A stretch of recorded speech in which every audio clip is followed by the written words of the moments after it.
This ain't no audiobook. This ain't a radio play. This is a Happy Cloud Audiotoon.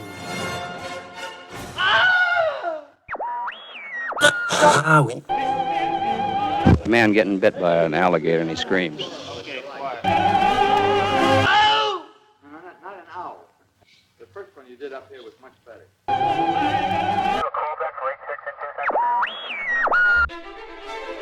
It's that time again for the Further Adventures of RUNE, Return of the Miggins, brought to you by Happy Cloud Media and Chrome Toothpaste. And now we take you to the world of Trogdine with the Further Adventures of RUNE. Part 1, Refusal of the Call. Epigraph. Once upon a time, 3 wolf pups were born in the slum of Lower Hogarth. Gary, Frecky, and RUNE. While Gary and Frecky were terrifying giants, RUNE was barely a quarter of their size, which led to the cruel nickname of Runt. The one-eyed god Odin took with him Gary and Frecky before RUNE had a chance to murder them. He'd never forgiven himself for that. Chapter 1. The Broken Beast.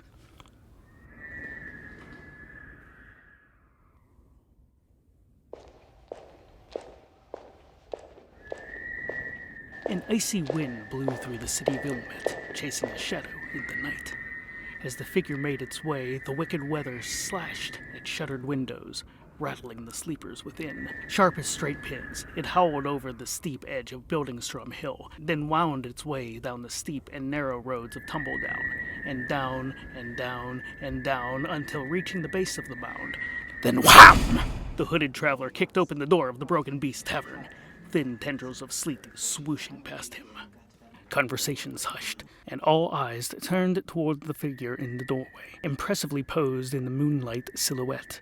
Then fighting furiously against the evil weather so as to shut again the door, the stranger leaned against it as he regained his composure. "Shut the door!" cried a drunkard, well after the fact. From beneath his hood, the stranger's golden eyes flashed anger, and the patrons found immediate fascination in the elsewhere. Those same eyes, shining out through the shadow of his hood, scanned the room, daring another word to be spoken. All within the Broken Beast shuddered, dreading the inevitable reveal. He was short. That's all they knew. Now, it is important to note that these were not people of delicate constitutions. Indeed, the Broken Beast was famous for its infamy, from Thessaly to Gilver. To the blasted lands of the north, and beyond the ice-capped Scar, came cutthroats, sellswords, mercenaries, liars, cheats, card shops, secret shoppers, process servers, train spotters, jalopy salesmen, and chiropodists, all to gather and plot within the tavern's walls. In short, the worst of the worst, the baddest of the bones, who came from far and wide to get high and low. For these scurrilous folk of all species, to shiver at the sight of the half-sized stranger was of no small concern, and no intended pun. Whispers spread throughout the tavern like mold across cheese. "Ale!" the stranger demanded, stomping snow from his boots. Prone to argument, something he considered one of his better traits, Joe Termaglio, barman and owner, humanish and possible serial killer, decided against responding altogether, and instead filled a flagon to the brim. He set it gently on the bar, then nudged it forward with his fingertips. With great strides belying his stature, just over 4 feet in boots, the stranger crossed to the bar, seized his mug, then sought an empty table. All eyes followed him, straining against the confines of their sockets, out of curiosity and concern that surely this stranger was the devil himself! It wasn't until he was seated comfortably, ale before him, wall behind, that the stranger lifted the hood from his face. Gasps, both audible and suppressed, succeeded the revelation. The stranger was none other than RUNE the Grey, the half-wolf, war hero of the Battle of Blackadder Bay, pirate, janissary, revolutionary, him what was mentioned in the preface. Finally returned home after fleens of campaigning. The mightiest warrior, the hardiest fighter, a single thought spread like a bad cold through the minds of the men at their tables. "Maybe now the furry little git will finally mow his lawn." It wasn't that they lacked respect for the warrior. Honestly, it was about the property values. After all, one unkempt parcel of vegetation made the rest of the neighborhood look shoddy, and the Vernica, the land surrounding his castle Cybill all the way to the great Berni wood, was in outrageous need of attention. Surely the mighty soldier could appreciate that. Surely and for certain. But no one was eager to be the first to bring it up. On and off these 9 fleens, the wolf had been gone. Before that, 10 fleens leading the branches of the resistance in both Cornelian wars.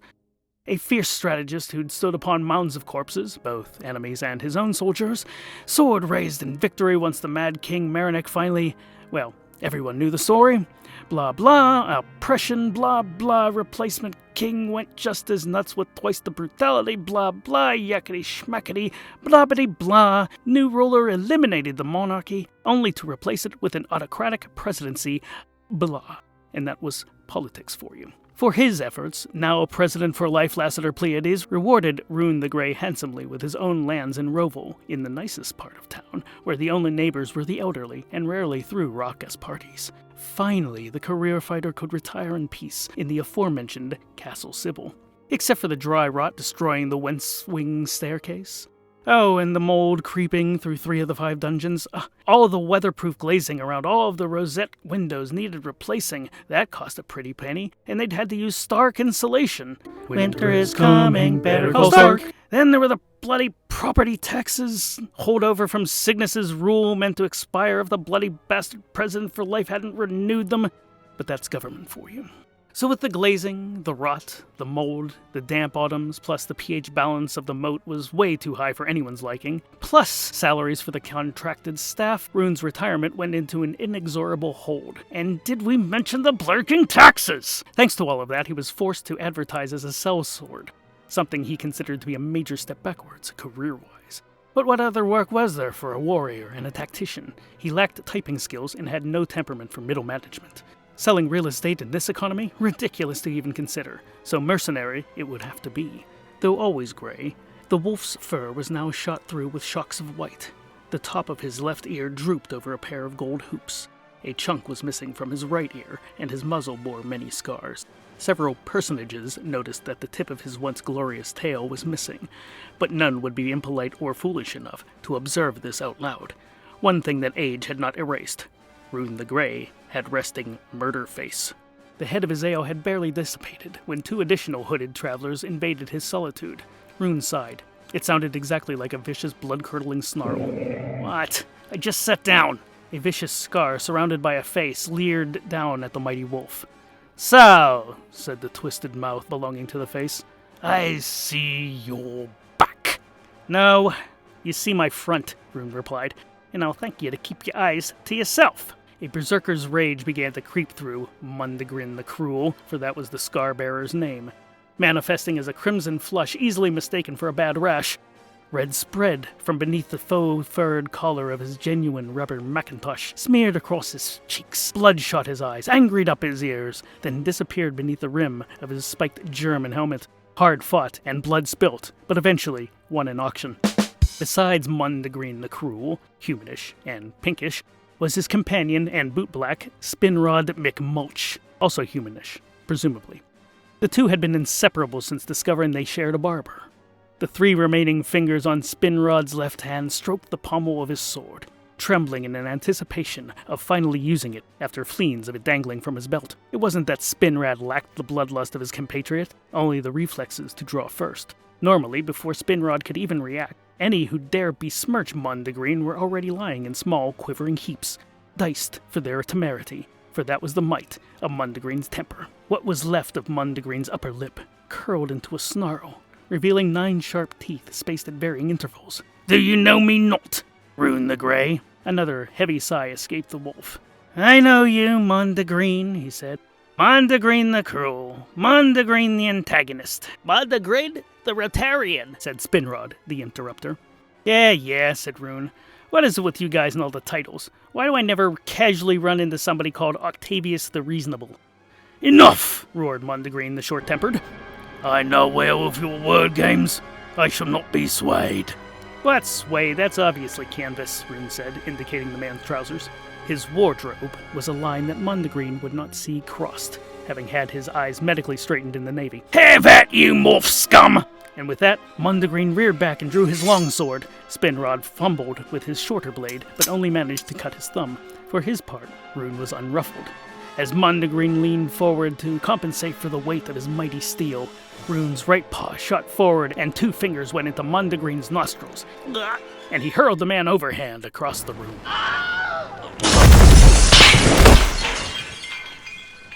The scar-faced mendicant crashed into 2 tables, overturned 7 flagons of ale, upset 2 barmaids, 5 patrons, and many floorboards, before finally slamming into yonder wall with a dreadful, skull-smushing thud. Went the mercenary's neck-melon against the hard wood.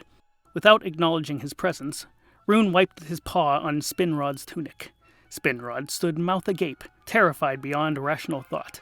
The wolf glanced up at the weasel-faced, few-fingered assassin's apprentice. The skull-capped thug's hands shook, his toothsome snarl trembling, but he remained where he was, unsuccessfully looming over Rune. Eventually, he wandered away to become Spinrod, the no longer in this story. Unpleasantness accomplished, Rune blew away the foam from his flagon. He watched as the splot of foam landed on the far end of his pitted wooded table. Just beyond the splot and pits stood 2 more visitors. A tension headache sidled up behind his brow. All about him, other patrons of the broken beast worked feverishly to remain unnoticed. With far less flair for the dramatic, the 2 newest unwelcome guests doffed their hoods and smiled broadly at him. "Ah, Rune, my friend!" exclaimed the golden retriever in the flight cap and goggles, who seized Rune's paw with both of his own. "Rune!" rejoiced the flame-haired, humanish woman to the dog's right, who seized Rune's remaining paw in her freezing but beautifully manicured hands. "Bugger off!" said Rune. It is worth noting at this moment that Rune's unwelcome guests were heralded heroes in their own right. The dog, Dusty Sinclair, was a celebrated pilot and recipient of the Brass Knuckle for his service in the Second Cornelian War. Dim as a brick he was, but he could thread the needle or storm a barn or walk the wing or sputter the prop like no other. The woman, Sinclair's espoused, was none other than Red Scarlet, swordswoman, sharpshooter, an expert with longbow, crossbow, quarterstaff, three-quarterstaff, half-pipe, shuriken, and decoupage. Without their uttering a word, Rune knew they were there to present him with a quest. "But it's a pretty good quest," cajoled Sinclair. "No, sawed off. It would benefit many lives, serve many great causes. No, and I don't care." Was there an insect swimming in his ale? Something with legs was definitely kicking at the foam. "It would be your chance to really prove your mettle. My mettle is already established fact. Get stuffed." Bug or no bug, Rune downed his brew. Aside, when Dusty met Rune. At that moment, Rune had no choice but to think back to the first time he'd met Dusty Sinclair in Northern Slidersham. It was a night not unlike that very night. Exhausted from a round of hooliganism and badminton, Rune sought shelter and sustenance in a tavern called Bell's Balls, renowned for its cotillions. Returning with his ale, turkey leg, and cob salad, the wolf was only slightly startled to find that his chair was occupied by a golden Labrador in a flight helmet, goggles, and admittedly spiffy bomber jacket, the emblem of the 42nd Flying Mudfish Squadron emblazoned upon its back. Beneath his jacket were the finely honed muscles of a Charles Atlas graduate. Sheltered by khaki jodhpurs were legs that had seen plenty of danger and possessed the strength to outrun it. The throat guarded by the silk scarf, specially made to flap proudly in the faintest of breezes, was accustomed to delivering valiant battle cries and vaguely dirty yodels. The skull encased in the leather aviator's cap with matching goggles housed, well, very little, as Rune later found out. Yes, before Rune was a hero of the highest order, with a devil-may-care glint in his eye and a song in his heart, sensitive enough and secure enough in his masculinity to cry at the beginning of Up, and yet jocular and fun-loving enough to play punch-up with the boys. With a strong cleft chin Kirk Douglas would kill for, this was a dog ready to face the world, serve up a smile with the kind of gleaming white teeth rented out for dentist seminars, and say, "How you doing, Chief?" smugging up with Rune with Frazetta-esque bravado. Rune was unimpressed. "You're blocking my chair, Snoopy." Thus was the beginning of Rune's most frustrating relationship. Back to Chapter 1. Scarlet narrowed her emerald eyes, her ruby lips stretching into a quite evil smile, slightly undercut by the freckles arching across her button nose. "It promises good fortune?" "Okay, real quick." Upon seeing Red Scarlet again, Rune thought back to the first time they'd served together before the First Cornelian War. Though previously acquainted due to a series of misadventures involving a sacred jewel, a heist, and 2 different employers, it wasn't their first battle mission that had landed them deep in the snee. Then, he was still a ruffian, not yet the tactician they'd later sing about. Little more than an enthusiastic volunteer in the resistance, just a sword and an unbreakable spirit. At the age of 19, Red Scarlet was already a seasoned warrior, a direct descendant of the Valkyries, raised in Tu Obscura by the Primazons. During the Battle of Woeful Ridge and Carcassonne, she and Rune had been pinned down by enemy fire, platoons of Iron Pants advancing rapidly. As she loaded another drum into her Thompson, her body shifted beneath the strict-cut, form-fitting leather jacket, and Rune caught a glimpse of her true uniform, the emblem of the warrioresses of her lineage. He wasn't sure how to ask this question. Are you wearing chainmail bikini under all that? She nodded and drew back the rifle's slide with grim determination. It's war. I need to feel confident. And then over the top they went, howling with the rage of a million angels. The Iron Pants never knew what hit them on that glorious day. Later, at camp, he found her delivering her damaged accoutrement to the laundress, the leatherworker, and the blacksmith. Later still, in his tent, still warm from the fire. But that is another story, one that Dusty St. Clair must never learn. Back to Chapter 1 for real this time. Where were we? Blah, blah, blah, Scarlet, the freckles arching across her button nose. Right. It promises great fortune, she said, possibly again. With the sudden image of his mortgage payment blooming in his mind, Rune slammed down his mug. No, no, no, and how much? Too much to count. I don't have to take off my shoes to do math, woman. Give me a ballpark figure. 8 quadrillion slaves, she said. Uh-huh, and how much of that is gold? You see, the Bank of Rouville preferred yucks over paper currency. It was another pointless financial cruelty. What's the current exchange rate? Okay, whatever. Rune sighed. It was a heavy sigh, utilizing his entire body to the tips of his gray fur. I'm knackered. Let's talk about it later. When shall we meet? On the morn, said Dusty. Rune glared at him. And what time is the morn? We talking 8, 8:30, closer to 11? Sunrise. Saw that. 10, offered Red. And actually, we don't have to leave until Friday, so plenty of time to get your beloved affairs in order. Blur, damn it. 10, and not a moment before. So it's decided, exclaimed Dusty. Obviously, Sneebrain. Rune pushed away from the table and stood. He glared at Scarlet. Why did you marry him again? He has many great qualities. Name one. I like his hat. Fair enough. With a great yawn and a full stretch, Rune cracked his neck, knuckles, sternum, Oxford comma, and tail. Okay, we'll meet tomorrow, 10-ish, and discuss strategy. You can fill me in on all the details. We'll start with the fortune and work backwards. Marvelous. And where shall we meet? The same old place. Ah, said Dusty, voice wistful with memory. You must mean the old same place. How I've missed it. Whiling away the hours, waiting for the electrician. Or someone like him. Yes, indeed, my love. Indeed. Rune then observed that the old scarred dartboard still hung upon the wall and felt a remedy for both his headache and his purse. Say, Dusty, old jerk. Yes, Chief? How much coin you have on you?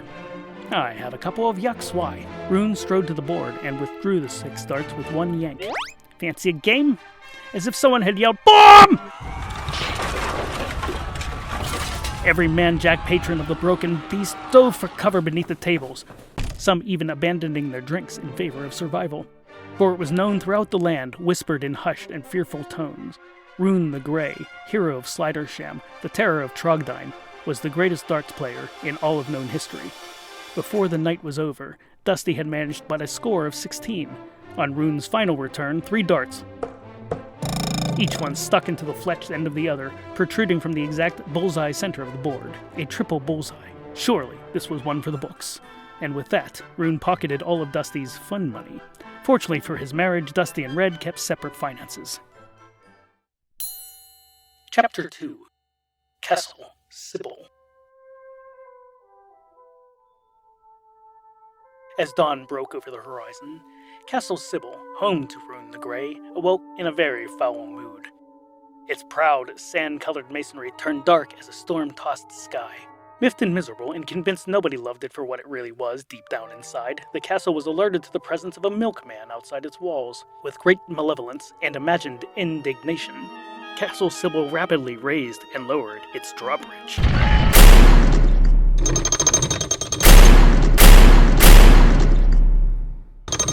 hammered the poor Cybill servant into the soft earth like a white-clad, lactose-bearing tent peg. Yet this did nothing to improve the castle's mood. It started fleens ago. To ease his expenses, RUNE rented out the entire top floor of the East Wing. The renting family, children, parents, both sets of grandparents, plus 2 visiting uncles, were all tossed clear off of the East Tower.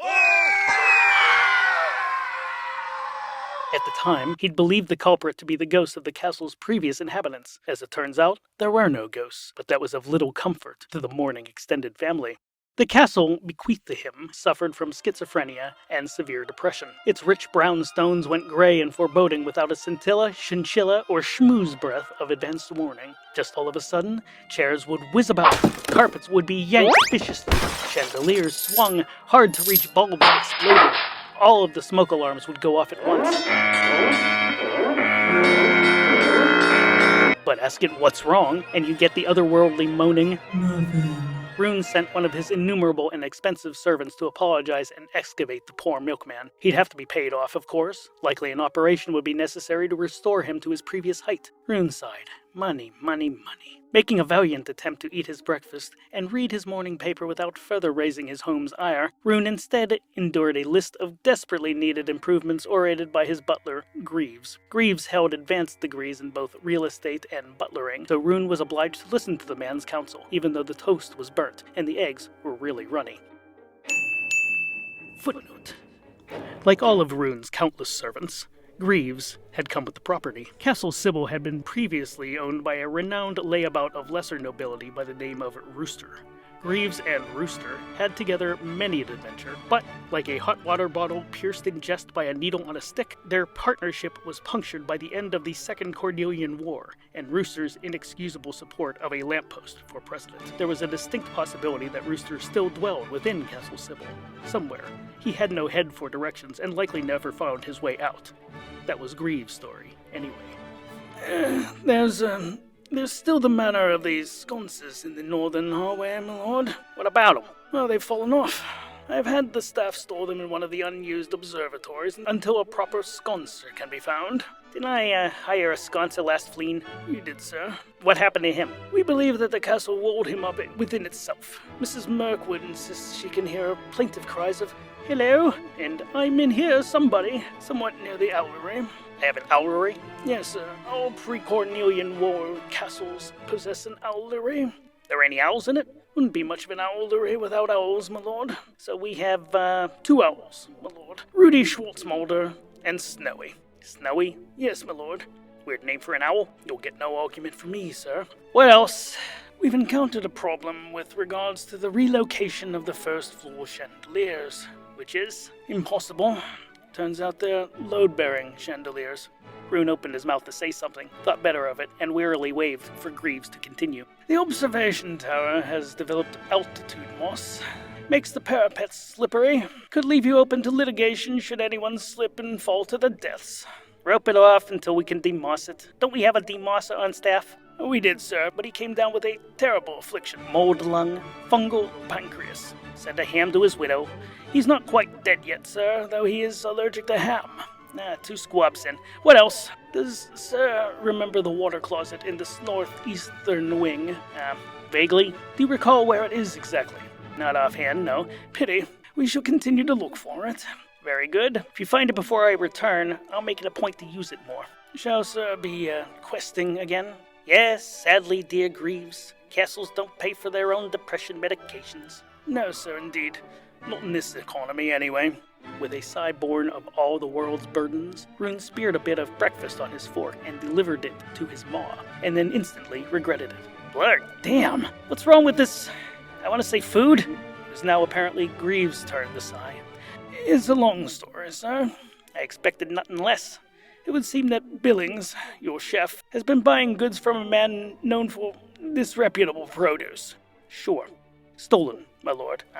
Cook is in love with the miscreant's spouse, and she, sir, is in turn in love with another member of your staff, also working in the kitchen. And who's he then? Your toastmaster. Explains the charred toast. Okay, fire 'em all. Sir, the cook, the thief, his wife, her lover, can 'em. Very good, sir. Chapter 3. The Gax. Sneezes Louise's boss! You've barely unpacked and now you're going right back out? That was the Gax, Rune's valet and unofficial biographer. During the Second Cornelian War, the Gax had been Dusty St. Clair's Batman and saw to all the pilot's needs. And at night, I'd fight crime, said the Gax. Then Rune would remind him that he was the other kind of Batman. The Gax, like all other Gaxes, was from the great and inaccessible island of Gax, out past the Great Northern Sea. The island was so named because it had never been successfully visited by anyone from the outside world. A dense canopy of razor trees prevented any airship from landing. The reef of Sutherland surrounds the entirety of the landmass, and even if the reef could somehow be breached by swimmers, the great and inaccessible island of Gax also attracted some of the most vicious sea beasts to ever troll the tides. And speaking of the tides, Gax Island was beset by tsunamis twice a fleen. It is estimated that 180 zintillion sailors have died trying to access the inaccessible isle, but these numbers are often inflated during election years. So imagine Dusty's surprise when the Gax showed up in his barracks, eager to serve. In all of history, only 4 Gaxes have ever integrated in Trogdinian society. The Gax, currently and carefully folding Rune's questing unmentionables, was the second. His presence in Castle Cybill could be explained simply. Following the war, Dusty got married. Rune did not. While neither of them had any further use for a Batman, Rune's constant questing did open him up to the idea of an assistant. As the Gax had literary dreams, he also offered up the notion of himself as secretary to take down any musings Rune might think would make for interesting memoirs. Memoirs are for rich clots, said Rune. It's a needlepoint for nitwits. People love needlepoint, boss! A note about the Gax.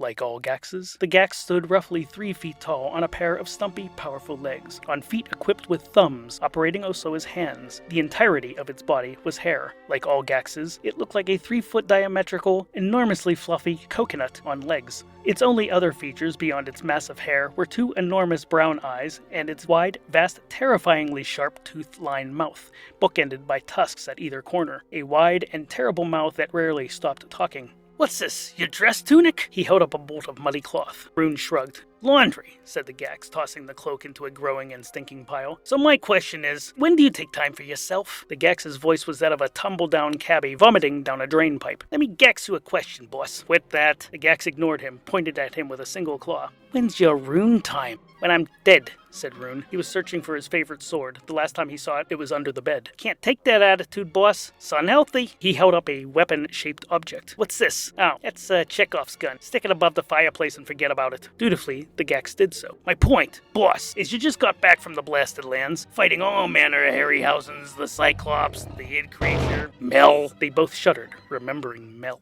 Anyways, you're not as young as you used to be. I'm not as young as I was this morning. What's your point? We need the money. But boss! Gax, said Rune, still without his sword. It's Dusty, and it's Scarlet. That's what I'm saying. Of all people, they should be sensitive to your needs. They're my oldest, he didn't like the word he was supposed to use. Compatriots. They're reckless. Dusty's a clot, but Scarlet's always been level-headed. Boss, she's a Primazon. Where she's from, they execute any male that can even find their island on a map. Dignity be blurred. Rune crawled under the bed.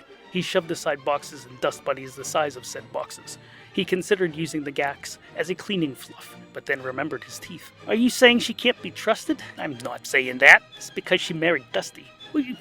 He still needed me! Covered in schmutz, but still swordless, Rune emerged from beneath the bed. Where's my sword? Which one? Nose grinder. The Gax rummaged through a chest. Here's the singing sword.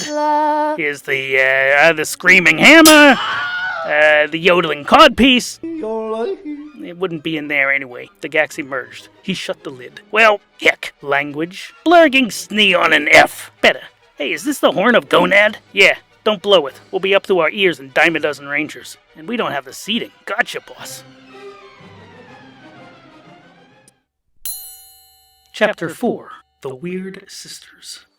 For his service in the Second Cornelian War, Rune was granted the entire land of the Vernica, from the Swarthing River to the eastern entrance of the Great Berni Woods. A gentle path skirting the entrance leads to an inlet of Swarthing, a still and crystal lake that no one had gotten around to naming. So Rune called it Phil. Upon the shore of Phil Lake, Rune had built a gazebo, from which he could watch the lake, and the fish leap to catch the late evening mosquitoes, and the birds swooping to eat the fish, and the flying mandrills out to eat the birds, All the calming things one is supposed to do when one isn't out and about rampaging, pillaging, tomb raiding, and ing. And that is where he took his, to spitefully quote the Gax, rune time. The gazebo also made for a good war room. A Happy Cloud Audiotoon. Crossed paths. Rune particularly liked that he was removed from the tantrums of his castle. For all her faults, Castle Cybill couldn't move. Not that he was aware of, anyway. There was only one challenge on the path to the Gazebo-upon-Phil, and that was the 3 weird sisters who made their camp on the outskirts of the wood. They never failed to appear, cackling over a great cauldron, spinning some semi-accurate prophecies. The crones, Clotho, Lachesis, and Phyllis. Atropos had eloped with her boyfriend, George Glass, despite the latter being imaginary.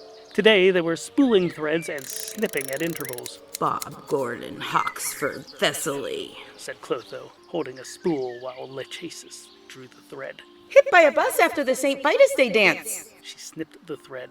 Rune's attempt to pass them while they busied themselves was unsuccessful. By the prickling of my thumbs, said Clotho. Something fuzzy this way comes, finished Lachesis. He who's always gray and is even grayer now with age. You got no room to talk. Touché. He attempted to keep walking. Lachesis called after him. Don't you want to know how your new journey will turn out? Rune stopped. He did not turn. He did sigh. It's not a journey, it's a campaign. 'Tis a hero's journey. Isn't. Been on those. Know what they look like. Besides, as you said, I'm older now. Are you leaving your familiar home? Rune grit his teeth. Yes. Have you already once refused the call to adventure? Asked Lachesis. Rune did not want to answer. Sorta. And today you will be meeting a mentor and or quest giver. That was Phyllis again. Slowly, Rune turned, anger bubbling. He hated to admit when they were right. Yeah, the war patron should be there, yeah. Hero's journey. Or, damn it. But fear not. For no harm can come to you, so long as the great Berni Woods stands vigilant outside your door. That was Phyllis. Okay. So long as the woods don't go anywhere, I'm safe. Correct, they said together. Their harmony was off, and at least one of them had been eating onions. Until the great Berni Wood F's off! Deal, said Rune, literally turning on his tail and resuming his way on the path. Wait! Shouted Clotho to his retreating back. Don't you want to know how Derek Mowberry ends his life? Lachesis picked up the call. Hint! It involves a cliffside and mead. And roller skates. He didn't turn back. Chapter 5. The Old Same Place. 2 familiar faces greeted Rune at the Gazebo-upon-Phil. 3, if you counted the Gax who'd somehow beaten him there, with snacks. In addition, there were 2 faces unfamiliar to him, both humanish. From one face hung a body dressed in black, with a black shaving basin hat, black mustache upon his lip, black glasses across his eyes, black cigarello between his teeth, which were white. The second was short, almost as short as Rune, and wore an expression of perpetual misery. This was an expert in stand-up tragedy, a study in gray, sackcloth robes, hair, skin, demeanor, all the same shade of gray. In the Sherman-Williams chip chart, it was granite mixed with 3 parts depression, as opposed to Rune's own natural color, which was a more pleasant, misty morning. "Morning, Chief," called Dusty in his most irritatingly pleasant voice. "Coffee, boss," offered the Gax. He shook his head, but the Gax poured anyway. Rune shot Scarlet a glance, which she correctly interpreted as, "Get on with it," and on with it she got. "Rune, these are our benefactors, Monsignor Don Gandalf, Guido Novello Morricone, High Priest of the High Chapel of the High Churches of Blurg and Snee."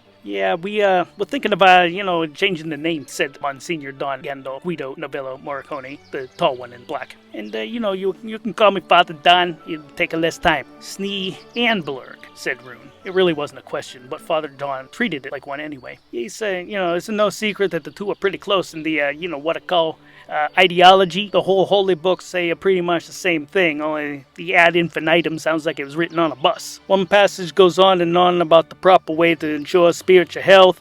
The other just says, don't eat lead. It's the little differences. Scarlet indicated the grumpy, lumpy, bumpy creature sulking on a stump. "And this is Brother Theodore Amanda Gottlieb, prelate of the malevolent Brotherhood of Ob?" "Ob," said Rune. "Oh, yay," but the monk paid no mind. It opened its wide mouth and croaked at him. Also known as Brother Theodore the Unpleasant, keeper of the 99 knots, all of which is summed up in this traveling ad nauseam. He held up a moldy book, bound with chains and a heavy lock, its edges green and flaking, bits of it sprinkled onto his bare toes, protruding rudely through his holy and wholly uncomfortable sandals. Dusty, Scarlet, my dear friends, Rune said, hastily ignoring the two newcomers, why have you brought a pair of priests to my until now peacefully priestless presence? What did I do to deserve this? Hey, I get your reticence, I mean, what if Blurg or Snee or... He jerked a thumb at Brother Theodore. These guy ever done for you, right? Rune's ears twitched in irritation. He sensed a trap. Boy, oh boy, do I ever get it, but we got a heck of a deal for you. Riches. Alright, I'm listening. Okay, so here's this wizard, right? Necromancer, probably a shoplifter too. He's a real nasty guy, and he's making all these plans, doing all this kind of pre-evil, right? Now, all the things you have to do before you can get to the real evil, like laundry, making sure the pets are fed, stopping the mail. Anyway, he's a hold-up in the citadel of a Balls Deep. Balls Deep? Balls Deep. Saint Sain's petting zoo, Dusty exclaimed. Balls Deep is one of the most easily defended fortresses in all of Gilver. Rune nodded, gesturing to Dusty in a manner that said, see? Even this idiot gets it. Father Dawn shrugged. Look, you got 3 gods on your side. How tough it could be? First of all, it's in Astenath. It's on the edge of the Blasted Lands, so it's about as satisfying a journey as snail pornography. Second, it's carved directly into a cliff face in the God Teeth Mountains, and the only way in and out is through the forward bridge. The exit tunnels lead to the Carthage Labyrinth, the correct passage to freedom known only to the Tunnel Watch. Warrior priests were also known as living maps. Well, yeah, sure, said Father Dawn, blowing a smoke ring. We know all about that. He shot a guilty glance to Brother Theodore, who was not paying attention and was instead muttering curses at a shrew burrowing into a hole beneath the steps. If Ob forgives you, he is a fool, said Brother Theodore, presumably to the shrew. Rune wasn't done. The forward bridge is only wide enough to accommodate 3 humanish across, and only if those 3 men haven't eaten in a while. Otherwise, it's closer to 2. Plus, it's suspended above a 500-foot chasm.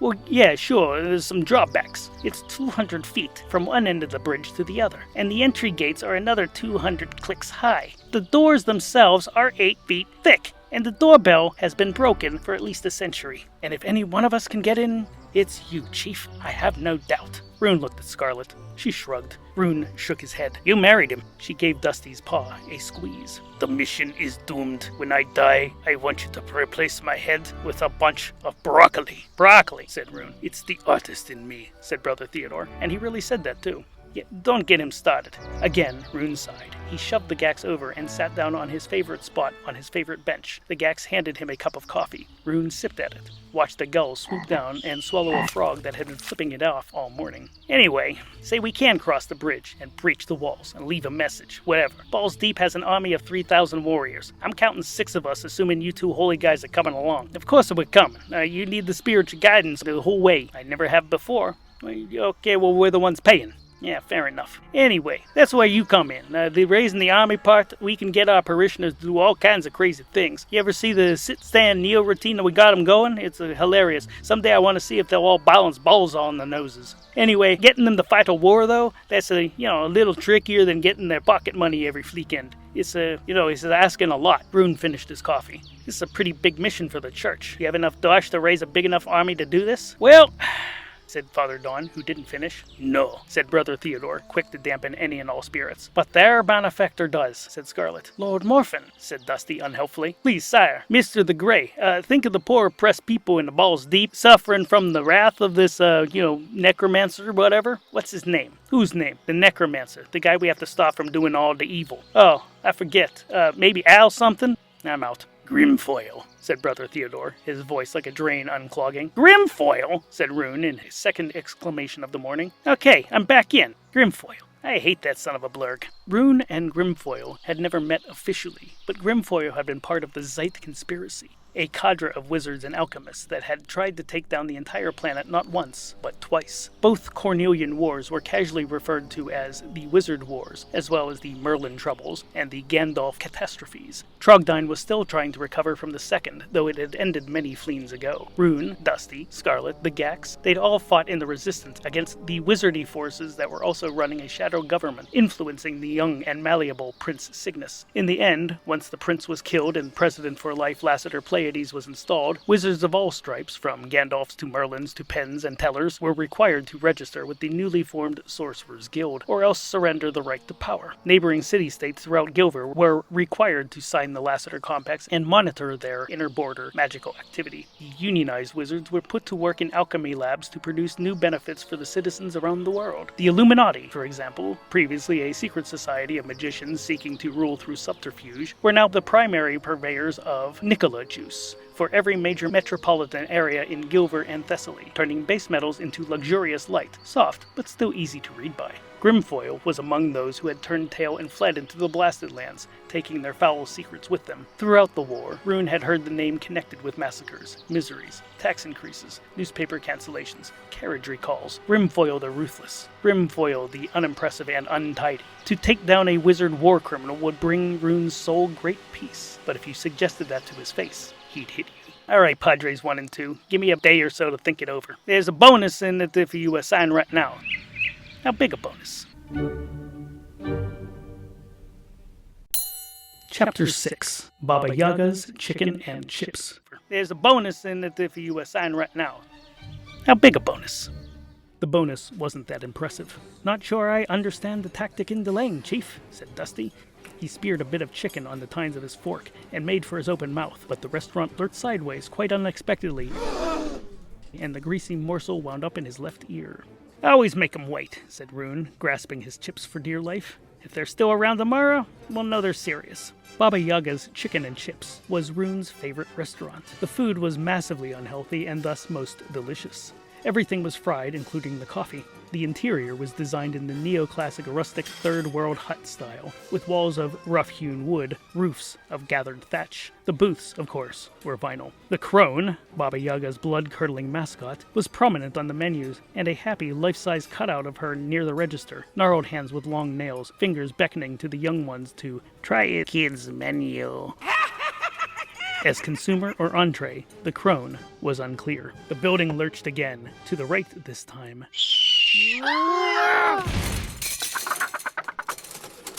Baba Yaga's also boasted ever-changing scenery due to the restaurant's habit of randomly rising upon their massive poultry legs and wandering off on their own. Patrons would slide this way and that as the structures lumbered along. Ordering the soup was ill-advised. A quick aside regarding food and transport. A curious aspect of casual travel on Trogdine has to do with the relationship between non-speaking animals and animorphs, as the talking, non-human but often bipedal species are often categorized. Thousands of fleens in the past, or so it's said, the animorphs and the animals came to an accord. Some species, like galoots and lummoxes, were fine being beasts of burden. Walking is walking and could is could, it was said to be the philosophy, but they were not to be eaten. Afterwards, any mention of 2 legs bad, 4 legs good was met with the rude gestures the racism deserved. Accords set, the animorphs and humanish turned to the wizardy sections to find alternatives to food. Thus, shmoos were introduced to the worldwide diet. Produced by alchemical labs and thenceforth bred naturally, shmoos are, more or less, sentient lumps of tofu or similar meat-flavored flora. All shmoos are born with an innate sense of the absurdity of the universe, and are thus happy to be killed and devoured as quickly as possible. Fricasseed, fried, basted, roasted, it was all the same to a shmoo, so long as the end was swift. No matter how prepared, they often tasted like chicken. Chickens, on the other hand, are inherently evil beings, and no such morality is placed upon them, hence Baba Yagas. Thus, on Trogdine, you could travel by technology, hope for an Eastern-born aeroship, or hop upon a lumbering lummox, or a galloping galoot. If you were hungry, there was chicken, or the flavor cavalcade that is shmoo. This is the handshake upon which Trogdine's economy was based. Back to Chapter 6. The restaurant lurched right. Several patrons screamed. Some clutched their flagons, others their children. Scarlet willed the contents of her stomach to stay put, and felt relief when the building finally settled down on a gentle meadow, 36 clicks from where they had started. "It's obvious what we need," she said, dabbling at a coffee stain on her jodhpurs. "Is it so obvious?" said Rune. "Obviously," said Dusty, and it was obvious he hadn't been paying attention. "Obvious even to the oblivious." Rune ignored him. "Well?" But before Scarlet could answer, he further interjected. "We need an enormous army." He cocked an eyebrow at her. Oh no, she said, hands up. I can't go back to the Primazons. That's a non-starter. No. What you need is a magician, someone who can open portals. Wizarding is illegal, he said. It was an automatic response. Who said wizard? Said Scarlet, and she smiled wide, red lips parting to reveal white, even teeth. Primazon warriors had an excellent dental plan. Rune lost himself in her incisors for a brief moment, then her meaning hit him. Ah, no. Why not? Well, for one thing, I haven't seen her since we broke up. So, it wasn't a nice breakup. Took me fleens to recover, and that was fleens ago. And they say time wounds all heals, Chief. Scarlet picked a bit of lettuce out of her husband's forelock. She's a goddess of the underworld. She commands an army of female demons. Rune nodded. Yeah, and they're terrifying. Half tree nymph, half succubus. Dusty shuddered. The sucky dryads. Scarlet counted the benefits on her long, slender fingers, recently manicured with crimson ceramic tips. They also had pink bunnies on them. She commands the sucky dryads. They're virtually indestructible. She can open portals through space. Plus, she's kick-ass on base. She's my ex. And we have to travel through all that hell to get to her. Only literally, Chief. Rune enumerated the amount of hell to be traveled. 6 circles, 4 levels, 2 annexes, and at least 1 photomat, not counting the mezzanine. Scarlet's smile got wider, her teeth somehow sharper. And I promise you, we can travel in style. It was settled. Despite Rune's protest, the first side quest was added to the list. There was no denying it. They were now a party. A band, or, in the Flurvish, a Miggins. Their small and intrepid Miggins would travel through some hells to meet Rune's old girlfriend, goddess of death and renewal, of transformation and oblivion, queen of the damned, the cramps and the kinks, Cirçe. Chapter 7. Cirçe, Exposition. Rune's relationship with Cirçe was long, complicated, and better explored in later chapters. The short version, he was left for dead in a land unfamiliar to him. Wounded, he was nursed to relative health by 3 horny schoolgirls, Edwina, Meg, and Jo, and their off-putting mistress, Miss Marmee Farnsworth, all of whom made things much, much worse, then pledged his soul to one of the more popular goddesses. Succumbing to his wounds, he descended to hell, and had a splendid fling in the underworld. Up top, a war raged on, and on. And on. For while Cirçe was occupied with her new beau, she neglected her soul-gathering duties, briefly. And totally understandably, she was in a new relationship. It wasn't as if anyone died. Which, of course, was the problem. The 2 armies hacked and slashed each other for days without end, without ground gained on either side. Undertakers went door to door in desperate search for clientele, to no avail. Avail was the last thing to be had. Without death, war just wasn't any fun. Thus, Rune and Cirçe were forced to part. Heartbroken, Rune turned to the bottle. Previously, he drank only from mugs. Chapter 8. Illmet. There were still preparations to be made, so while he left the heavy lifting to Scarlet and Dusty, Rune took his jalopy from Bernica and traveled to Illmet. Footnote. Rune's jalopy was a red Maxwell LeBlanc with 16 chrome overholsters and a quadruplane bolonium thruster. He had some stops to make, affairs to order. He'd have to visit his lawyer, a few trusted advisors in the Obscurant's front, and, if there was time, he'd stop at the Broken Beast and buy some quality Frodis from Izzy. On second thought, he'd better stop at the Beast first. No sense in speaking to lawyers clear-headed. It was early enough in the day that the Broken Beast had very few patrons. 2 or 3 were sprawled across tables, still passed out from the evening before. Jo and Kate Termaglio cleaned around them. Izzy manned the Frodis booth in the corner and sold Rune an eighth of the finest Mijakojo available, as well as 2 pre-rolls of Reefer Sutherland.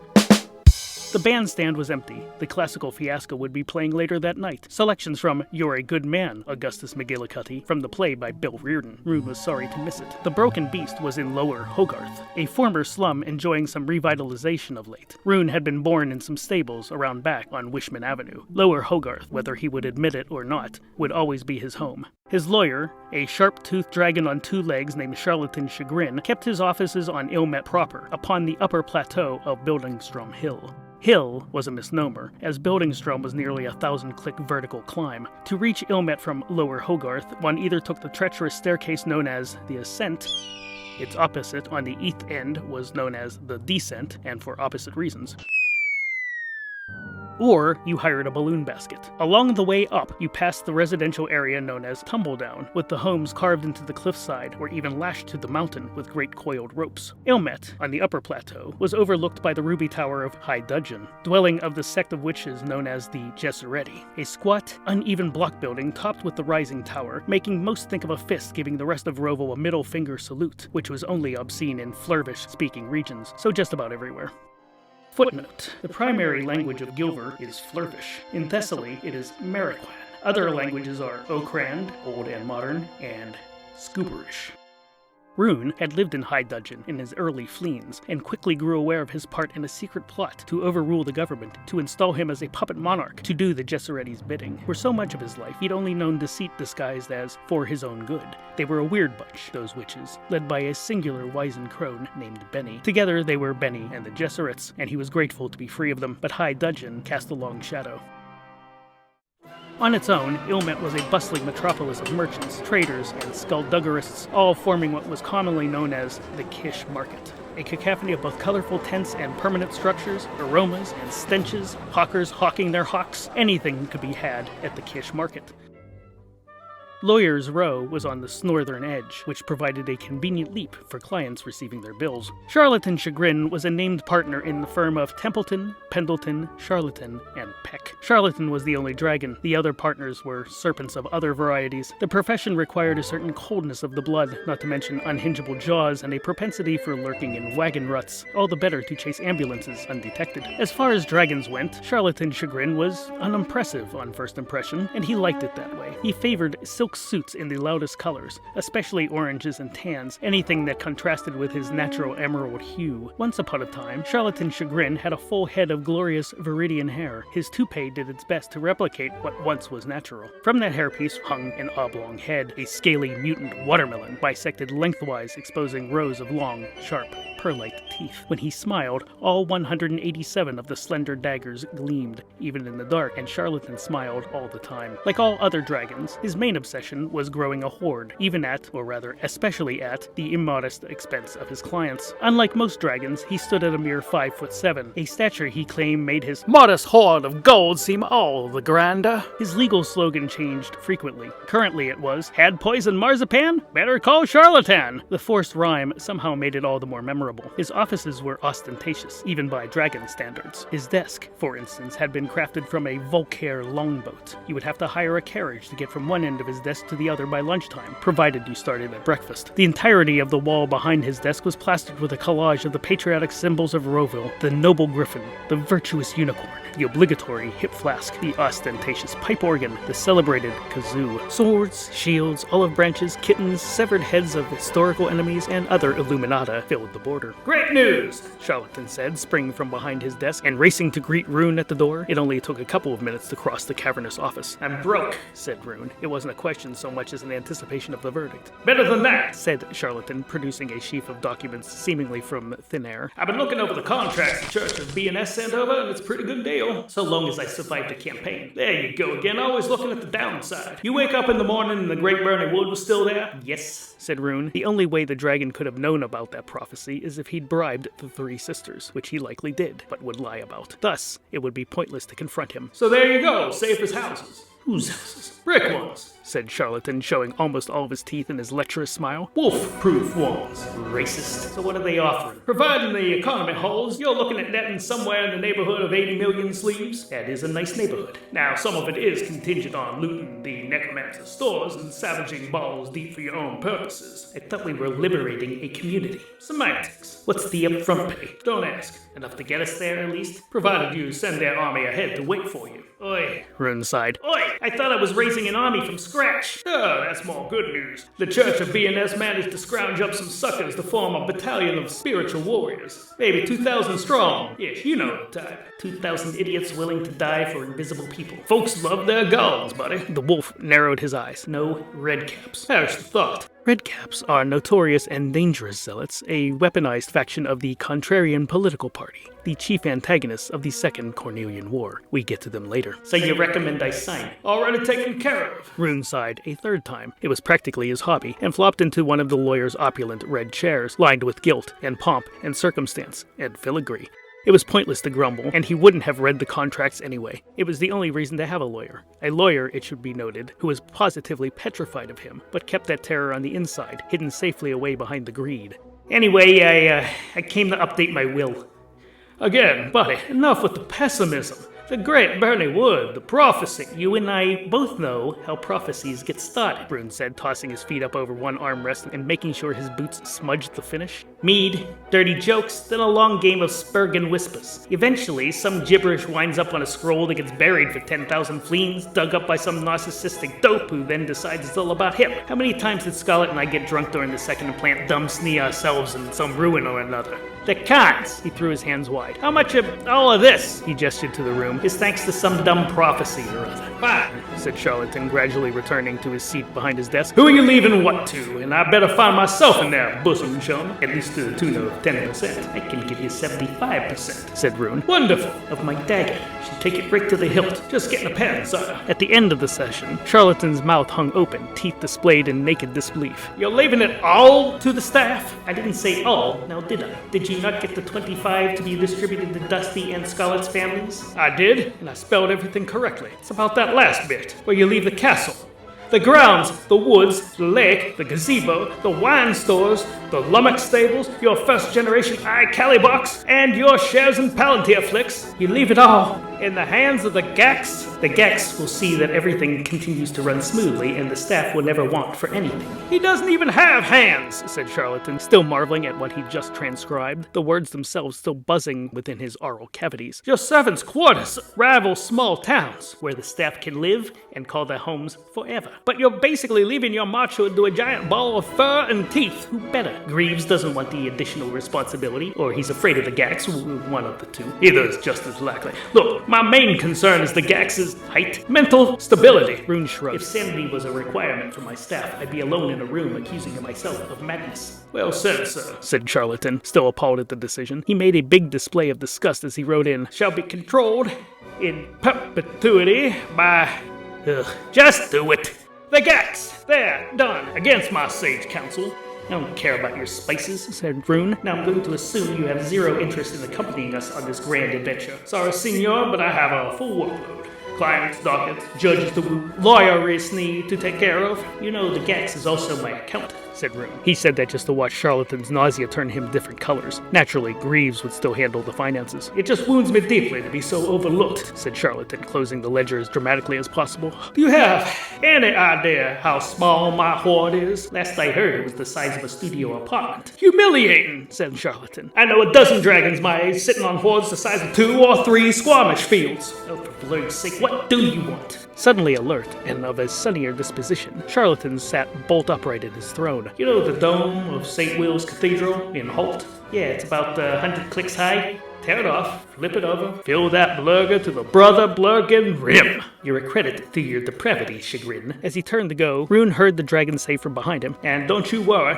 lawyer-client privilege prevents me from telling your friends you actually care about them. Plus, there's the NDA, said Rune, turning slowly. I never signed a non-disclosure agreement. Near-death agony. Have a safe trip. I'll see you when you get back. Chapter 9. The Obscurant Front. Leaving Charlatan's tent, Rune almost stumbled over a corpse lying prone in the breezeway. He recognized the corpse. Its name was Larry, and it belonged to the Obscurance Front, a group that splintered from the Chaos Guild when rules were introduced.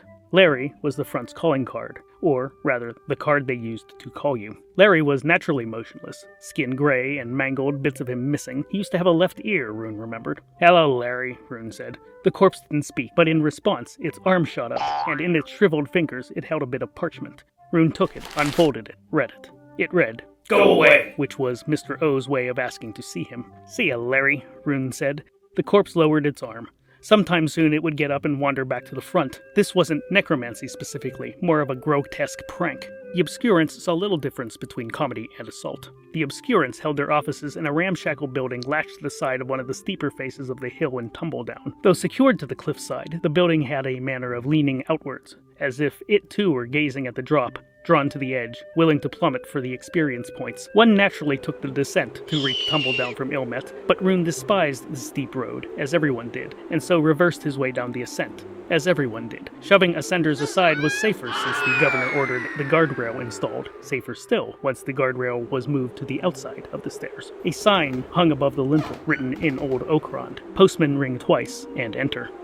There was no doorbell. The Obscurant's front had a fascinating history. They were once an order dedicated to balance, united under the ridiculous Okran name, the Sorn Gazir. Sorn Gazir was so dedicated to balance that they would sometimes change sides in the middle of great battles, just so there was never an underdog. Very little got accomplished when the Sorn Gazir were about. Over the Fleens, a group splintered from the Sorn Gazir and formed the first Chaos Guild in Rovell. "Chaotic neutral and what's it to you?" was their creed. Now, despite the prefix, the Obscurant's front held no allegiance to Ob nor to any other gods. They barely functioned as an independent, anarchic collective. 24 psychotics insisting that they would play only by their own individual rules. Nobody liked anybody else. The slogan of the Obscurant's front was, "How was that nice?" Sometimes it was, "News at 11." Slogans were against their edicts, which were in turn also in violation of their standards, of which there were none. Anyone can become a member of the Obscurant's front.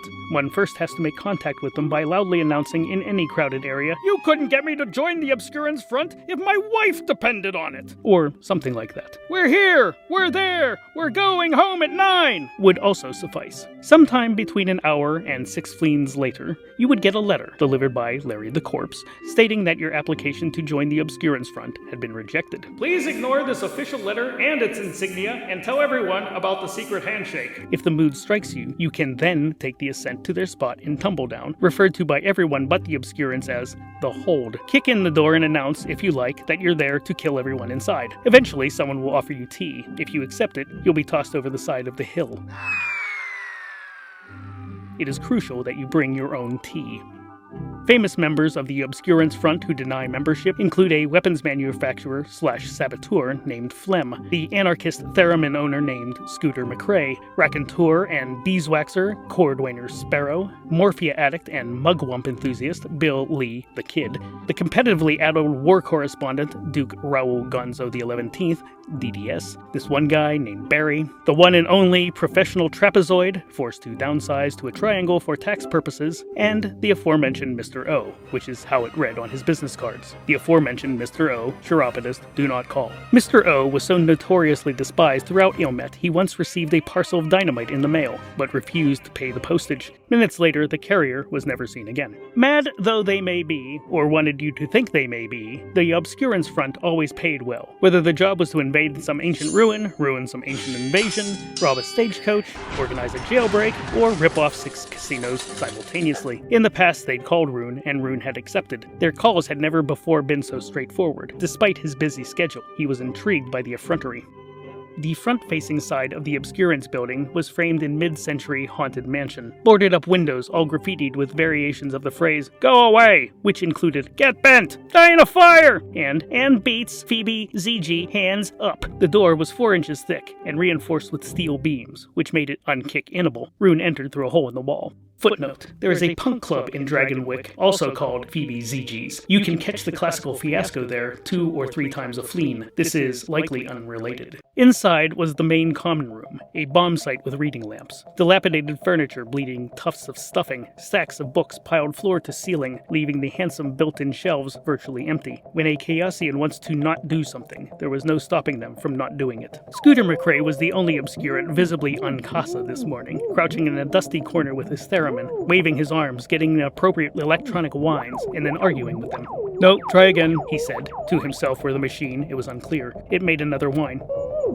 "Closer." Rune ignored him, which was the proper greeting within the hold. He mounted the impossibly treacherous stairway. It wound clockwise, anti-clockwise, then downish before sweeping back up again. Dusty skeletons of past members lined the passage, most of them in obscene positions. He passed a pair of skeletons in obvious flagrante delicto, and applauded them for their tenacity. Or maybe the living members were just messing around with the bones. An empty room off to one side, completely empty, devoid of anything of interest. This is where they worshipped nothing, for nothing was sacred. It's about this time most rational people realize just how exhausting the Obscurant's whole thing actually was. At the very top of the stairs was Mr. O's apartment. The door was unlocked. Mr. O was seated on his steel-framed bed upon the bare mattress, composing a letter on an old Clark Nova manual typewriter with his left hand only, the fingers bleeding. In his right hand he held a revolver that was already pointed at the door when Rune entered. This was Mr. O's creative process. A sheer swarm of white, non-morphic rabbits hopped about, and it smelled exactly how you'd expect a room full of rabbits to smell. Rune tucked his trouser legs into his boots and ventured in.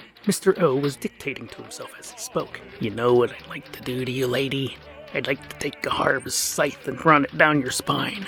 Then I'd like to rent a truck, fill it full of scrap metal, and park it on your kneecaps. Then I'd like to hit you in the lungs with a shovel, throw darts at your epiglottis, then prune your shrubs into incomprehensible shapes. I'd like to violate all of your contracts with a running start. Never contact me again." He paused, looked over what he typed, and then added, "Your loving son, the one that lived." Yanking the paper from the roller made the machine shriek.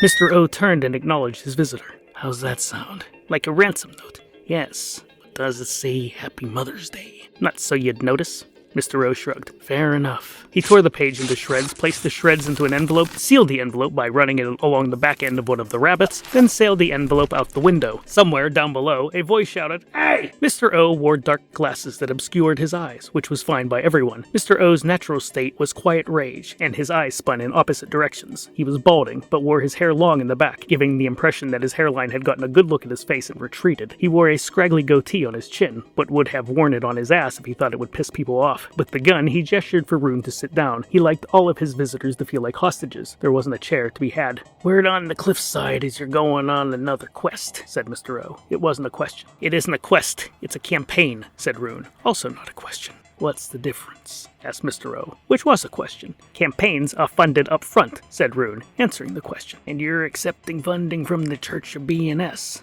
Have you no shame?" Which was rhetorical. "Match what they're offering," said Rune, which was a terminating challenge. Mr. O stared at him for a second. "Anyway, I have a list of things I need you to bring me back." He held out another envelope. Rune didn't take it. "You're joking." "If I were joking, I'd say, how many dead babies does it take to fill a well?" Rune waited. Finally, he relented. "How many?" "Tell you when I'm done." No response. Mr. O shrugged. "Any jerk can get a laugh. The best jokes draw blood." Rune sighed and took the envelope. He opened it and unfolded the paper within. Mr. O protested. "Not here!" Rune ignored him. "A coal-powered watermelon, a fur sink, pixie-sized condoms, grape-flavored, left-handed table saw, fascist oven mitts, Torquemada's salsa recipe." Rune looked up, tried his best to look Mr. O in the eye through the dark glasses, crumpled up the paper, and dropped it on the floor. No. Mr. O didn't change expressions. He didn't move. "Congratulations, you passed the test." Rune had been braced for a violent outburst. Mr. O was known to carry delivery boys up 3 flights of stairs just to throw them through 4th-story windows. He quit his job as a legitimate reporter after a cleaner had moved his garbage can. Even his self-abuse was legendary. Today, however, the seas were calm, which could only mean the sea monsters were lurking beneath.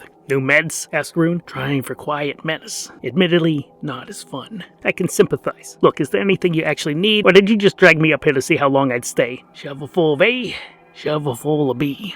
I'm leaving. Did you know the Urkelstone was used to corrupt Prince Cygnus?" Rune froze in his tracks. The Urkelstone. He hadn't thought about that lump of oily opal in many fleens. Long ago, when he was barely more than a pup marauding through the streets of Lower Hogarth, a wizard named Ming Mumble of the Several Noses had employed him to retrieve the stone from a booby-trapped tomb. Rune hadn't known the object's purpose, and, though he'd worked with Ming Mumble many times after, the stone was never mentioned again. In the following fleens, the 2 civil wars had erupted through Trogdine, the first to depose a mad king, the second to depose his mad replacement. Many of the same wizards who had tempted and controlled the mad king further corrupted the young prince, and his corruption had manifested physically, giving the young human epidural armor and insectoid eyes. It was suspected he'd been dunked in the evil well of Azternath. It would take 5 more fleens and millions of deaths to rid the world of the insane prince. "Who says this?" Rune demanded. "Common knowledge. The Arkelstone was used to bring the Well of Death back to life." Rage began to spread through the Grey Wolf. He could feel his skin burning from tail to ears. "What am I supposed to do with this information?" Mr. O shrugged. "Just thought it interesting enough to mention." Anger gained temperature. "What is the purpose of you?" Mr. O shrugged. "Haven't found one yet." In his younger fleens, Rune would have left the apartment with Mr. O dripping from the ceiling. Instead, he took a deep breath, cracked his neck, and turned on his heel. "It's been the usual. I'll have Larry show you out. Immediately, someone from behind threw a bag over Rune's head and dragged him downstairs. Meeting the pavement with his skull, Rune knew he'd left the building. "For sneeze sake!" Rune shouted, extricating himself from the head sack. "I know how to use the stairs!" The reinforced door slammed shut. As good a time as any to talk about Ming Mumble. Religion and politics are equal poison, boy. Never trust anyone who wants to sell you an agenda. No one who wants power should ever be allowed to wield it. That was the one thing that Ming Mumble of the Several Noses ever said to Rune that the wolf had allowed to stick. For complicated reasons, when Rune fled High Dudgeon, he made the choice to travel with the crabby old wizard. Whatever species Ming Mumble was, he'd never revealed it to the young wolf, and as far as being a wizard went, he cut a less than inspiring figure. Mostly he looked like a heap of unwashed robes, gathered with belts and chains and amulets. His face was hidden within the darkness of his hood. What protruded was his nose, or rather, noses, a constantly revolving constellation of noses. Long, short, button, bulbous, warty, snotty, sometimes one at a time, sometimes in clumps. Of the several noses was an understatement. Where did the noses come from, you may ask? Go ahead, ask. But do you really want to know?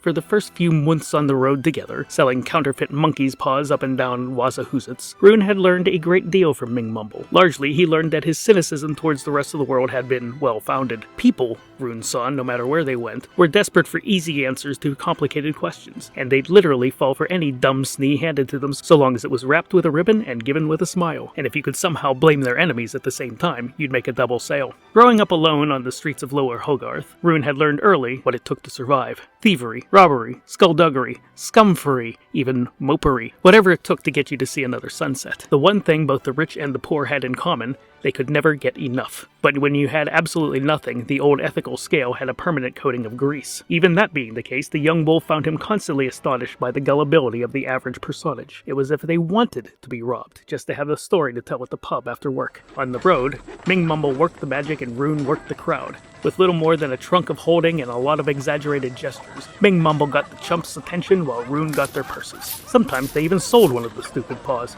"Will that monkey's paw kill my lumbago?" "Absolutely." "What about my boldness?" "Sure, why not?" "Will it help me find my keys?" After several fleeks, Rune was disappointed that they hadn't had to flee more towns. The rampant stupidity depressed him. Plus, the patter was boring, and being a cut purse was no challenge for the lupine huckster. Most irritating of all was Ming Mumble. He had an opinion on everything. While Rune had learned early on that even a drunken moron might know of a hidden wine cache, his antisocial nature made him want to reject anything that came out of Ming Mumble's mouth, especially after countless days of exposure to his bull's knee. On Barlows. One of the last mountain-sized titan species, Barlows looked like giant humanishes with cathedrals for heads. They took massive strides, swinging from the hips, and anyone imprisoned within their architectural noggins rolled up and down the corridors until they finally got their Barlow legs beneath them. Sometimes, and somehow, Barlows were employed as bounty hunters by the rich and the eldritch, and both words described Berni and her Gesserit sisters. Rune had all too easily escaped their confine, and they were determined to have him back by any means necessary. Hence, the Barlows swooping down on Rune's camp, sweeping up his entire tent, and depositing all into the creature's main courtyard, or throat, as it will. Being trapped in a Barlow is like living in a castle that was somehow lost at sea. How the Barlow felt about any of this was unknown. How Berni possibly communicated with the walking prison was also unknown. What Rune did know, Ming Mumble, of the Several Noses, his patron and his semi-partner, asleep in the very next tent, and also caught up by the Barlow, never, ever shut up. On the road, Rune could get drunk and wander away from the wizard's ranting, but inside the Barlow, it was worse to the nth degree. They were the only two inside the Barlow's massive cranial architecture, and there was no place dead to echoes. No matter where he went, Rune could hear Ming Mumble. His voice echoed everywhere. The stone towers of the Barlow's skull did nothing to dampen the noise bouncing off of every cranial wall. In the cavernous central hall, "Mark my words, when the power structure in Gilva collapses, the churches are gonna take over. You listening, boy? I say it's the churches we gotta worry about." Outside the courtyard, "It's the priests! I say it's the priests that are hungry for power. They want what the wizards have. We've got it, boy, and they ain't got it." In the somehow well-stocked kitchen of the Barlow's throat, "Wizards too, boy. They're no better than priests. They got power they don't know what to do with. Nothing worse than a bored wizard. You listen to me, boy? I'm feeding you wisdom and you won't open your yap. Mouth, that is. In the water closets. And Rune didn't want to think about the biological architecture involved in the flushing mechanism. You think the king is mad, boy? You ain't seen mad. Ever seen a nun accidentally smile? Sharper than a serpent's tooth, as they say. And speaking of they, we're in trouble here, boy. I'm trusting you'll talk to your witch friends about what a good guy I am. Only in recent years had Rune come to understand what Ming Mumble meant. But then again, the old pervert's dearest wish was to raise an ancient god to destroy all of Trogdon, so who really cared what he thought? In any event, when Berni looked him right in the eye and asked if the nose-crazy blurger should receive his freedom, Rune responded, "Let him rot." And that was the last time he ever saw Ming Mumble of the Several Noses. But that didn't mean the wizard ever went away, nor did the words that summed up Rune's attitude towards authority. Nobody who craves power should ever be allowed to wield it. Standing up and brushing himself off, he was about to expound on his complaint when, for the second time in 10 seconds, a bag was pulled over his head. Only this time the bag was filled with a strange aroma, the material soaked in ether, or either. Whichever. He found his consciousness slipping away. Chrome Toothpaste, proud sponsor of the Further Adventures of RUNE. Yes, Chrome Toothpaste. 9 out of 10 boxers say they've never spit whiter teeth. Chapter 10. High Dudgeon. The bag was removed as unceremoniously as it was placed. Fresh air rushed into his lungs, and Rune gasped in for more. He sniffed at the air. So familiar. A smell he hadn't smelled since... Ice water flooded his veins. He knew exactly where he was. Many, many fleens ago, Rune was just a wolf pup marauding through Lower Hogarth, abandoned by his brothers, the giants Gary and Freke, who effed off to muck around with Odin, the one-eyed git of wisdom. In order to survive, he was forced to partner with various lurches, like the hulking Foz-E, the bear. Gradually, he realized he was well vicious enough on his own, and with his new confidence came inspired mayhem. While awaiting execution for a mild rampage leaving a mere dozen injured, Rune's life was spared by the Witch Queen, Berni, she of the Gesseretti, advisors to King Marinak Sen Sum. That would be the first Mad King. Ostensibly, Rune would be trained to serve Duke Leto the Off-Putting, but in reality, Berni and the Gesserets had other plans for him. As Rune drunkenly confessed only once to Scarlet and Dusty, every day Berni would summon me to her chambers. She sticks a needle behind my ear, says, "This is the Kareem Palm Jabbar. It's poisonous. There's always some box on the desk. There are worms in the box," she'd say. I'd stick my hands in a box, feel cold spaghetti. Another time she told me there were eyeballs in the box. Nothing but grapes. Then the daft witch told me pain is in the box, but I shouldn't fear it. Lunatic put a bloody cactus in there. Despite his best efforts, some of their teachings had penetrated his stubborn memory. There was a chant that often popped into his mind during times of stress. I will not freak out. Freaking out is pointless. It is a mood killer, and the path towards ulcers. I will not freak out, but rather take a deep breath, count to 10, and get on with what needs to be done. It was called the Litany Against Freaking Out, for unoriginal reasons. At first, the Ruby Tower of High Dudgeon was simply a new rampaging ground. As a pup, Rune had been impossible to rein. The Gesserets insisted they could eventually control him, but soon found the truth of the matter. He came and went as he pleased, regardless of guards or threats of further constraint. He feared nothing and no one. Twice he escaped entirely, the second time never to return. Until today, if you can call being abducted returning. If you thought I was hard to lock up before, Rune told Berni, and let the threat hang on the air. It was all so familiar, the pitch-black throne room, Berni standing beneath the only pool of light in the center, her sisters mysterious and invisible in the shadows, watching and judging. Rune had never met another of her sisters, just their handmaidens. So many of their handmaidens, in their bathing chambers, their sleeping quarters, where they all lay together in a giant pillow pile, on a rotating platform.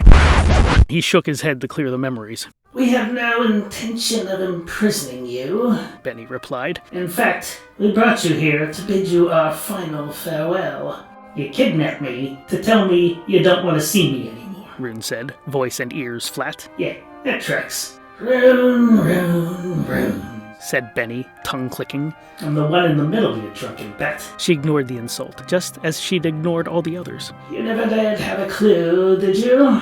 That you were training me to be some sort of puppet messiah? Yeah, I had an inkling. Berni smiled wider. It was horrible. When she was young, Berni was already immeasurably old. A description of Berni. Humanish, bent, a woman consisting entirely of angles, save her perfectly smooth, bald, round head. The fleens had made her somehow even more bent and wizened, and impossibly balder. Her egg skull caught the light like it was signaling ships at sea. Her long raiment of emerald, now worn, color faded, as the fleens did to everything. She wore neither electric boots nor mohair suit, despite what you may have read in a magazine. Through the smile came evil words. Just so you know then, you were to be the greatest of the Gesseretti. Sure. The savior of Roville? You bet. The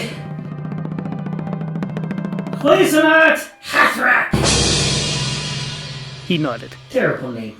Don't mock the ancient ways. Give me some notice, because this cliched nonsense is beneath all of us. You want to rule the country? Do it. I watched a dozen monarchs come and go. Leadership ain't the cakewalk you apparently think it is. She shook her head, wagged a scarecrow finger at him. You watch the failure of men. Men who succumbed to the temptation and corruption of wizards. Men wizards. And, you weird ladies could have done better. I will not freak out. Freaking out is pointless. Berni roared in a voice Rune had never heard before. We have always done better! Of all about him, he heard, for the first time, the other Gesseretti sisters echoing. Always! We were the voices in the ears of the leaders for fleens. Fleens upon fleens. But now, this country, this kingdom.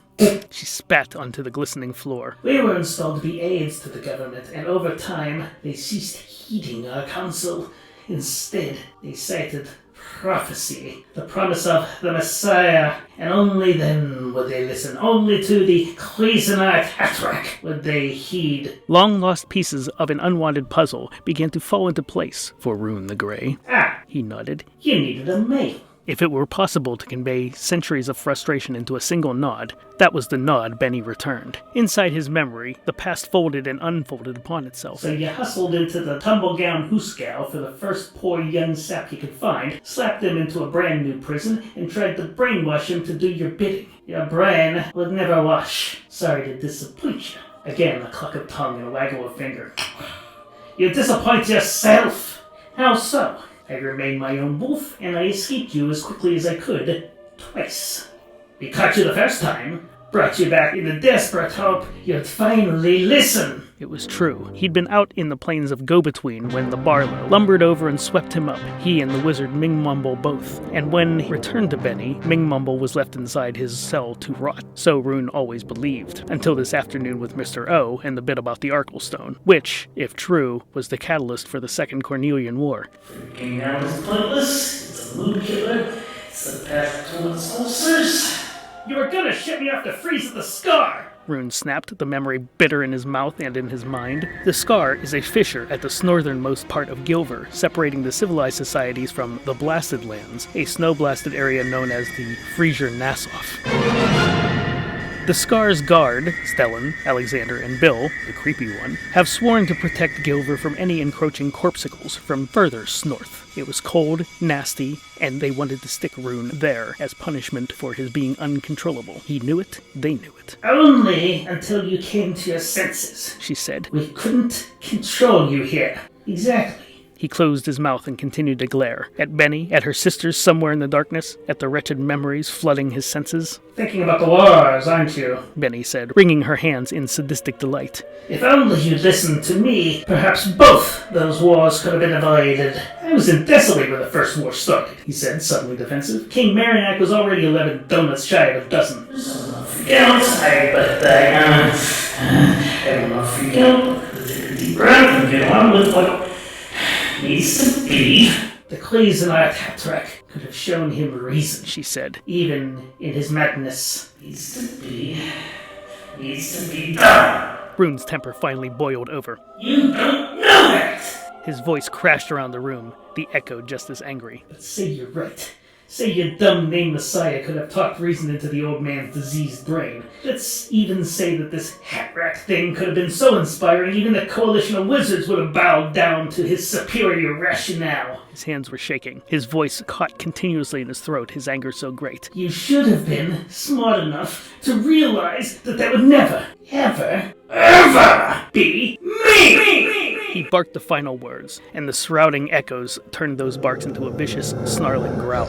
The sound of his soul, if he believed in such a thing. I was never going to be your Cuisinart hat-rack, and you should have replaced me. Benny remained silent, frozen to the spot beneath her central pool of light. Rune continued to stalk around her, rage ebbing and flowing as his thoughts spilled out in monologue. Where was High Dudgeon during those wars? Where were the Gesserets when the people needed them? We were here, protecting Illmet.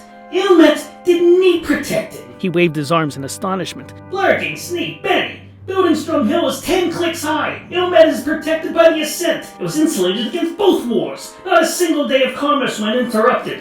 Why not put your great plan in motion when it was needed? He looked around. Benny stared back at him, her gaze hard but remaining silent. In their own thrones, in the shadows, the other Gessereti, the number of which he couldn't begin to guess, remained silent as well. I didn't fail you, and I sure as Snee didn't fail myself. I did what I had to do. I did what was in my nature. Said Benny, seeing a way back into the conversation. We were hoping you'd realize that was not your nature. That you were more than a killing machine. I was a survival machine, Benny, and I still am. Ha! She said, and that syllable too bounced around like a bark. You are used to war. You are not used to what always follows, what is now spreading across the lands like a disease. Which is? She smiled, showing all of her teeth twisting this way and that. Diplomacy. He waved a paw, dismissing her. I know all about diplomacy.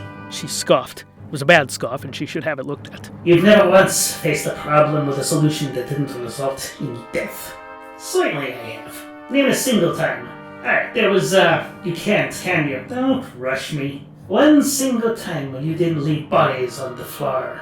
I gave a genie his freedom, and a disappointed mob ran you out of town. True, said Rune. But nobody died. You are still a thug. My point, exactly, but you could have been more. And I think I proved otherwise. In all this time, why haven't you found another dumb blurg to hang your hat on? Oh, but we have, said Benny, perhaps a little too quickly. Really?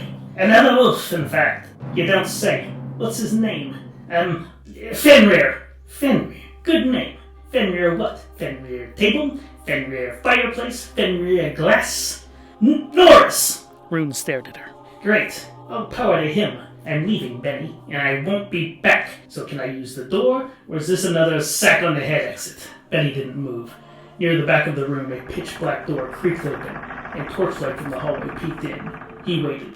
Nothing moved in the shadows. Apparently, he really was free to go. Fenrir Norris.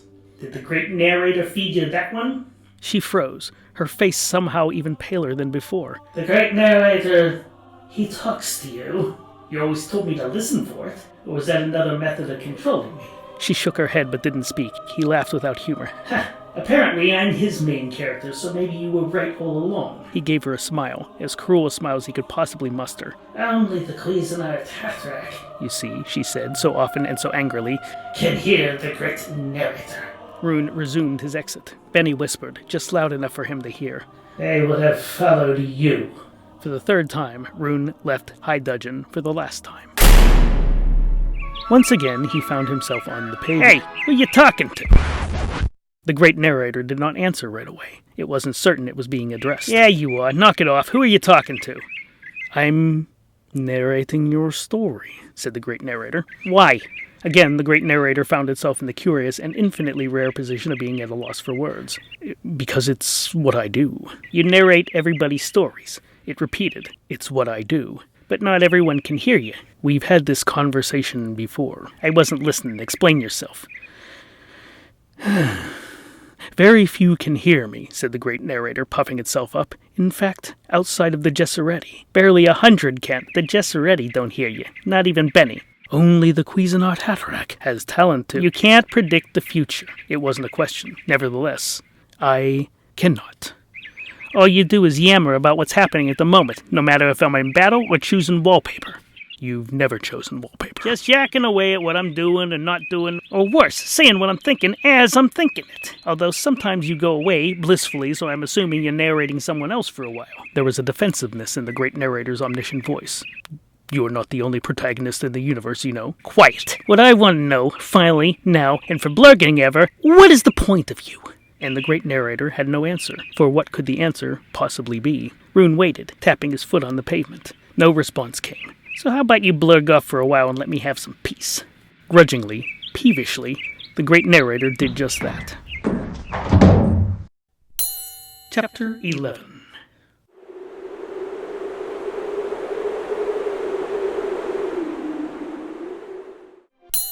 Chapter 12. The Broken Beast, Again. As I was saying, the first Palantirs were forged in the far-off and uttermost wents by the elves of Riverdale, Arendelle, Betima, Veronway, and Jughead, all under the watch of Elder Weatherby. They were all beneficiaries, but not followers, of L. Ron Hubbard's book, Diuretics. Made from the material silly me, that which wastes time, Palantirs enabled users to view distant realms, even those in the past, and communicate with other Palantir owners, even transmit memories or visions. Mostly, the elves used them to share cat images. At first, Elder Weatherby intended them for only the most powerful wizards in the land, but then came the Cornelian Wars, and afterwards, attitudes toward giving wizards more power had somewhat cooled. Still, the populace thought Palantirs were pretty neat. Convicted wizards were offered the opportunity to avoid the sword and collaborate with alchemists to make magic useful to society. Thus was formed the Valinor Corporation for development and mass production. Spherical and smooth as glass, Palantirs were made of dark crystal, but not of the dark crystal for copyright reasons. They were indestructible by any means, except perhaps within the fires of Mount Oyadoon. This worried marketing and drove supply darn near apoplectic, but progress would not be halted. Upon release, the first generation of Palantirs, trademark, sold out in minutes. They were game changers indeed. For the first time ever, someone in Nouth Eastern Holt could speak to a distant relative in further away Thessaly. The unrested could record their dreams to replay for their therapists. And finally, sexual activity could be taken out of the theaters and broadcast to all from the privacy of the homes as the gods intended. Mostly, they used the Palantirs to share cat images. Eventually, the Valinor Corporation rebranded as Godcorp. And every fleen, they released a new generation of the Palantir, trademark, shrinking them down to the palm-sized eyeball, trademark. It was with their own personal eyeball, trademark, that Joe and Kate Tremaglio, owners of the Broken Beast, managed to contact the Gax and demand that he come and retrieve Rune the Grey, who was at that moment drunker, belligeranter, and more murdery than usual. When the Gax arrived, he found the tavern in even greater disarray than was boasted in its brochures. The rough and tumble den was indeed newly roughed and thoroughly tumbled. Those patrons who weren't huddled beneath a fort of overturned tables had barricaded themselves in the upper floor, quote-unquote, guest rooms. Joe and Kate remained behind the bar, unfazed as they cleaned their glasses and mopped up the blood and teeth. Serial killers or no, they were unflappable. Rune the Grey was at that moment Rune the impossibly inebriated, and also Rune the very nasty drunk, and Rune the barely upright or coherent, but that didn't stop him from beating Gary with a lead tankard. In one hand he grasped a bottle of the cheapest wine found outside of a Blurgian cathedral. In the other, the splintered remains of an oaken stool. He swung both in long arcs, but only from the bottle did he drink. Between glugs he'd gasp and rage. "Yuckle stump! Really, you gonna pin that on me, are you? Don't sir the whole second. The whole second thought I will have another." Down went another glug. The Gax stared in disbelief. Never had he seen the stout wolf so full of stout. "Say, boss." Fortunately for the Gax, all Gaxes have a low center of gravity. His legs telescoped downwards, and ducked he did the shattered stool leg. Even snee-faced, the middle-aged wolf had uncanny aim, as Gary would attest to when he regained consciousness. And followed ya? At the snee, huh? What day you talking about? The day that logged me up? Denied me food? Laugh at me? Beat me up? Huh? Stupid Benny don't know what she... When the Gax get here? Hey, Gugsy, I forget if you eat or drink, stuff. Say, boss, why don't you put down the rot gut? It stops scaring these nice people. Rune narrowed his eyes, his ears flat against his head. What nice people? The Gax waved his foot. All these, He looked around, recognizing many hooligans, cutthroats, Amway salesmen, Bitcoin enthusiasts, and all manner of scallywags a-wagging their scallies. Okay, fair enough. How's about we get you home, boss? The ears and tail went up at odd angles, and the eyes closed the rest of the way. Rune nodded. "No," he said, and passed out on the floor. It took some shoving, not to mention swearing, but the Gax managed to get his languid employer back home in more or less a single trip. He stuck a funnel in the great gray git's mouth, filled his belly with water and aspirin, stuffed him into a nightshirt, and wrestled him into bed. That night, within the calm, sand-colored stones of Castle Cybill, Rune slept soundly in his memory featherbed, thoroughly burritoed in his down comforter. As he snored the snore of the besotted, he dreamed of thunder. He dreamed of mountains rustling. He dreamed of noise and screaming and terror. But he knew he'd always be safe until, well, it scarcely bears repeating. And when Rune woke the next morning, he discovered that the great Berni Wood had effed off. Chapter 13. The now less great Berni Wood. It wasn't all gone. Many great and towering trees still loomed over the lands of the Vernica, but the depth, the majesty, the fullness, if you will, was diminished. The bushes, as some might say, had been trimmed. Since he'd last seen them, Clotho, Lachesis, and Atropos, who'd returned following a very messy annulment, had adopted another set of identities. Charlene, Pia, and Lynn. New branding always attracted new customers, or so the thinking went. But even these new personas knew it was time to pack it in, and were in the midst of doing so when confronted by an angry wolf with bloodshot eyes and bedhead, back, and tail. Rune pointed at the patchy forest he could now see for the trees, and demanded, "What the Blake?" Sometimes Charlene shrugged, trying to hide her embarrassment. this happens. "Think of the Turg and mold of Thessaly," said Pia, referring to the migratory and carnivorous 12-acre copse of woods that stalked nomads upon the plains and gathered around them as they slept. In the morning, the traveler would awake, lost and panicked, and eventually devoured by the towering, barking flora. Quite the copse-out, as anyone would tell you. This isn't like that, though, Said Lynn. It took him a moment to choke out the next question. "What happened?" Charlene shrugged. Ent moot. "Concluded," They finally decided where to go for lunch. said Lynn. You know how Ents are. Said Charlene, spreading Excelsior around dishes in a crate. "Indecisive," said Pia, folding the rest of their tea towels and placing them in a wicker basket. Woody. Said Lynn, balancing 12 hats on her head. The shattered romance had left her a little goofy. Rune felt helpless, then terribly sick, then reset to his natural angry. "So what does this mean for me?" Charlene shrugged again, the crate behind her no longer there. Update your insurance? Pia's smile was conciliatory as her basket vanished. "Avoid busy intersections." Lynn dropped 6 hats. Don't eat lead! Then they too were gone, leaving in their wake only mist and misery, and 3 hats. Chapter 14. Gazebo-upon-Phil, Emergency War Council.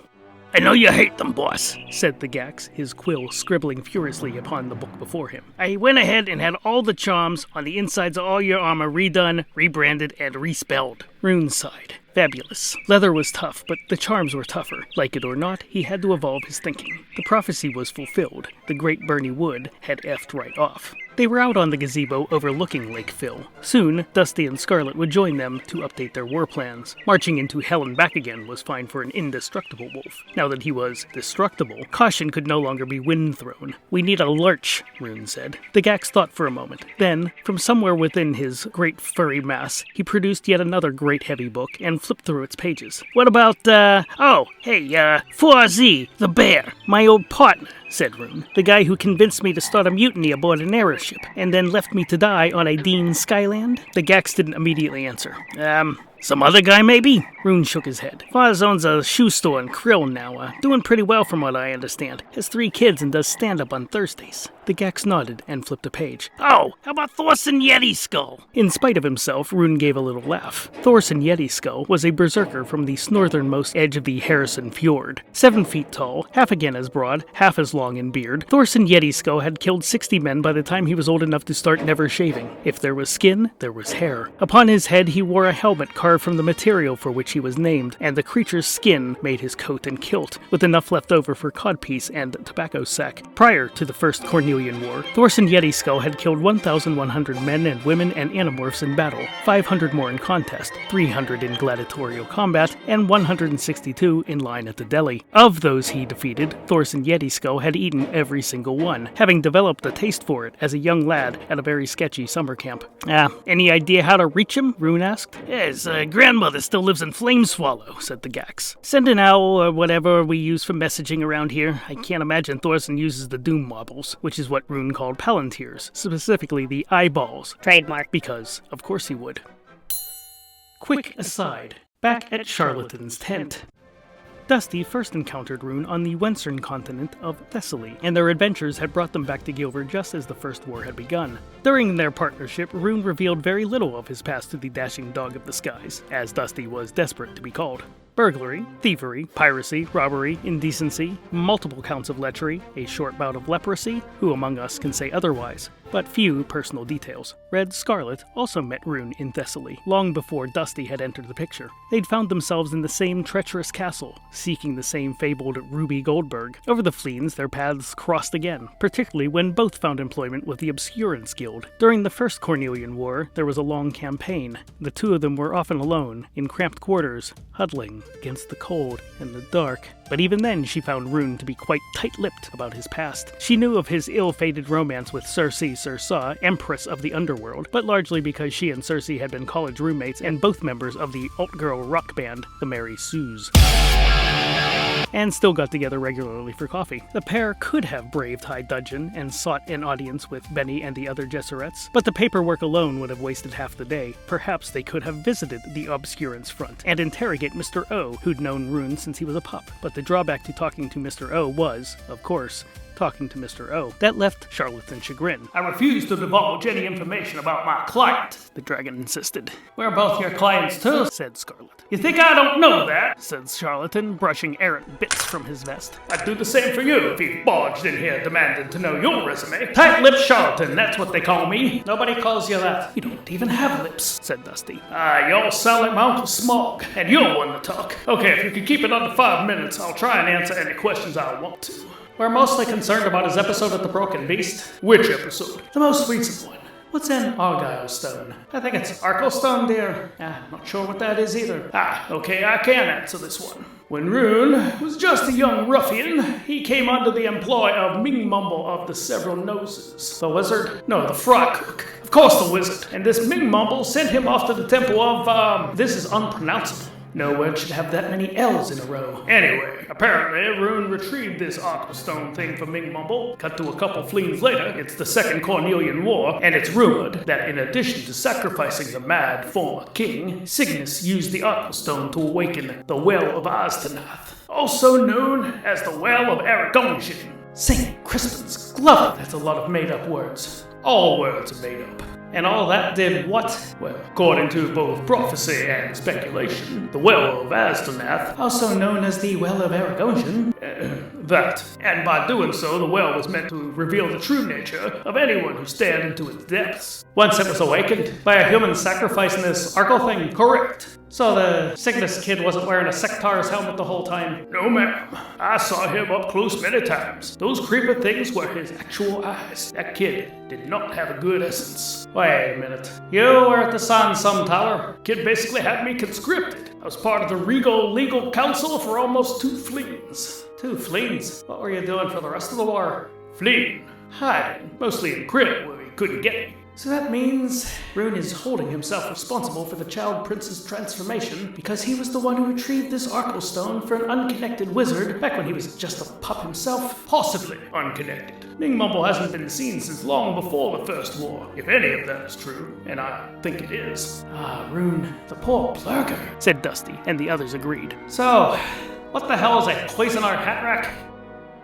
A return to Chapter 14. Gygax the Game Master? Offered the Gax, moving further down the list of potential lurches. Say, I think he's a cousin of mine. Too unpredictable, said Rune. Ask him a question, he turns his back, God knows what he's doing with his hands, and suddenly you're attacked by giant monkeys, or goblins, or cubes of jello. What else you got? Oz the Slinger? He's been weird ever since he got that prosthetic head. There's a vid on Palantir Flicks where he's playing Squamish for charity and his head falls right off. It's hysterical. One of the Gax's legs vanished into his body of hair and emerged with an eyeball. Trademark. Hang on, let me see if I can pull it up. Seen it, said Rune. They should run it to Yakety Sex. The Billy Mountain Show theme? Hilarious, boss. Who else you got? Thorson Yeti Skull? You mentioned him already. Kukulin?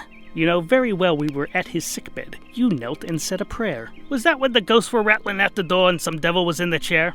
No, the other time. Gotcha. The Gax returned to his book, reading names to himself and muttering, oh, here we go. Angus McForman. Rune looked up and stared at the Gax. Angus McForman, yeah, who also goes by Angus McMad, the Mad Bastard of Madness. Yeah, also known as, oh my god, here he comes. That Angus McForman?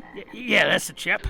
Put him down as a maybe. Shoving the various piles of charts and maps and battle effluvia aside, Rune let out a heavy sigh and laid his head on the table. This is pitiful. Been warring and looting and campaigning my entire life. Never once did I worry about death, including the time I actually died. Gex, I don't know who I am anymore.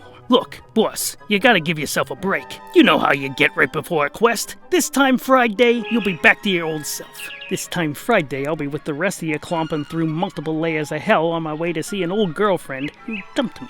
He picked out a scorched mark on a bit of parchment. Look, Gex, I appreciate your enthusiasm and encouragement, but this is, what, my 80th campaign or something? I've outrun the hero's journey. Well, said the Gex, trying to remain encouraging, maybe this is more like Freytag's Pyramid, which ends with...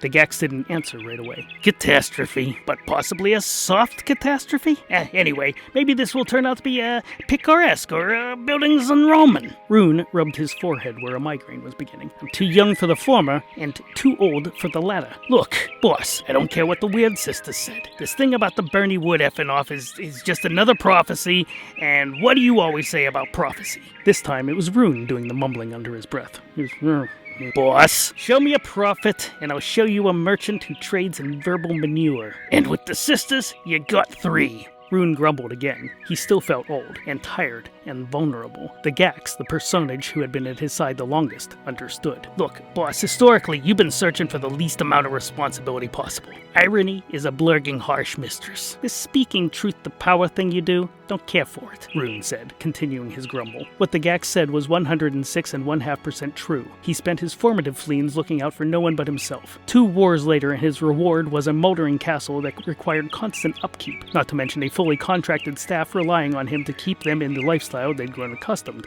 namely, fed and clothed and indoors. His frustration knew no bounds. What the blurg am I doing leading yet another army into a dubious battle? Best you can, boss, said the Gex. The best you can. Then things got even worse. Good evening, Chief, Rune groaned. Dusty's unconditional friendship and unmurderable good cheer were the fingernails down the blackboard of Rune's patience. The dog of Daring Do came down the path towards Gazebo-upon-Phil, holding hands with his wife, the mystifying warrior woman from To Obscura, her long flame hair tied back with a Hello Kitty scrunchie. Behind them strolled Father Dawn and waddled Brother Theodore. The gray wolf's migraine was now chewing through his skull. Say, Chief of my heart, as we were passing Castle Cybill, the strangest thing happened. Rune waited. He looked at Scarlet, who shrugged and smirked, which did nothing to fill the pause. What? What happened? Your castle threw a person at us. Rune sighed his deepest sigh of the day. Which person? Bloke in overalls who screamed all the way down, then stopped suddenly? Rune cocked an eyebrow at the Gex.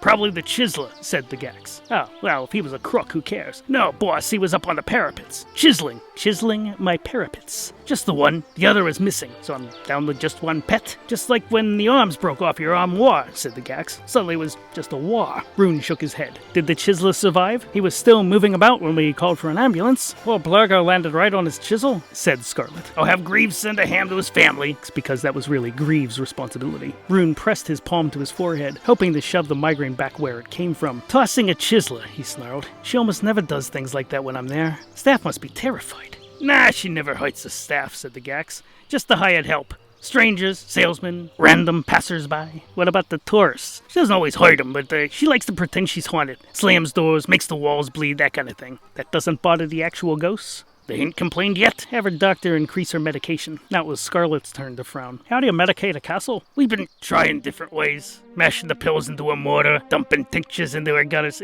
Still figuring it out. It's a process. Now I have the castle's happiness to worry about, Rune muttered. He slapped his paws down on the table and instantly regretted it. Okay, you sneeblurgers, he said to the priests who'd been waiting patiently for their next lines. Tomorrow, I want to inspect however many troops you've managed to assemble. Then on Friday, we send them on ahead to Asdanath, and then the 5 of us, we head on the hill. Sounds like a good plan, said Father Dawn. Knew you were the right guy for the job. Good for us. He relit his cigar and puffed a little halo of smoke at the heroes. Let's all go out and celebrate tonight. How's about some tickets to a play at the Woodyhall Theater, courtesy of the still reforming Church of B&S? If Father Dawn noticed the anxious signaling from the others, Dusty and the Gex waving no, and Scarlet dragging her finger across her throat in the international signal of shut up, he didn't let on, nor did Brother Theodore, who croaked, Edward Lionheart is starring at the Winter Kills Tale. By that the guy, what's his nose, Billy Shakespeare. Father Dawn grinned at the group, only scowls in return. What? Get off my property, said Rune.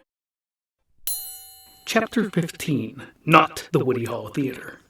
William, I have a theater now, mother, Shakespeare, was once known throughout the land as A. Aaron Snorkeler, a hack writer of considerable debt and questionable hairstyle. Through a series of outrageous circumstance and no small amount of larceny, Snorkeler rebranded himself as Shakespeare, the most gifted playwright in history. He achieved this by employing a three-pronged approach to his work, not unlike a milking stool. Prong 1. Gather a group of starving writers into a single room. Never let them out. Prong 2. Put your name on everything they write. Prong 3. Get your agent/morphia dealer elected to the head of the Entertainers Guild. This method of success is better known as BTG, bribery, theft, and graft, and it worked splendidly. The theatrical district of Illmet was called Dragonwick. It boasted no fewer than 20 theaters: proscenium, round, square, trapezoidal, rotunda, puppetorium, burlesque, music hall, peep show, and laser Floyd. And at any given time, at least 3 advertised a play said to have been written by Shakespeare. None of them actually were. Within the theatrical circles was whispered in the most mocking of tones about the Shakespeare Consortium, also known as Snorkeler's hostages. But in public, none dared speak against him, or risk the wrath of the Entertainers Guild. The greatest threat to Shakespeare's entire game happened to be a humanish writer named Bill Reardon, the true author of many of Snorkeler's folios, whose good name had been utterly besmirched by Snorkeler and by the very guild that betrayed him. Copyright is in the eye of the committee, Bill said often. Bill's complaints and subsequent lawsuits resulted in his being blackballed from the Theatrical Society and shunned by hundreds of people who'd gotten their start with him, fleens before Snorkeler even appeared on the scene. No avail. Snorkeler/Shakespeare was represented by the greatest theatrical talent and morphia dealer money could buy, Alan J. Muckdweller, and he was the president for life of the Entertainers Guild.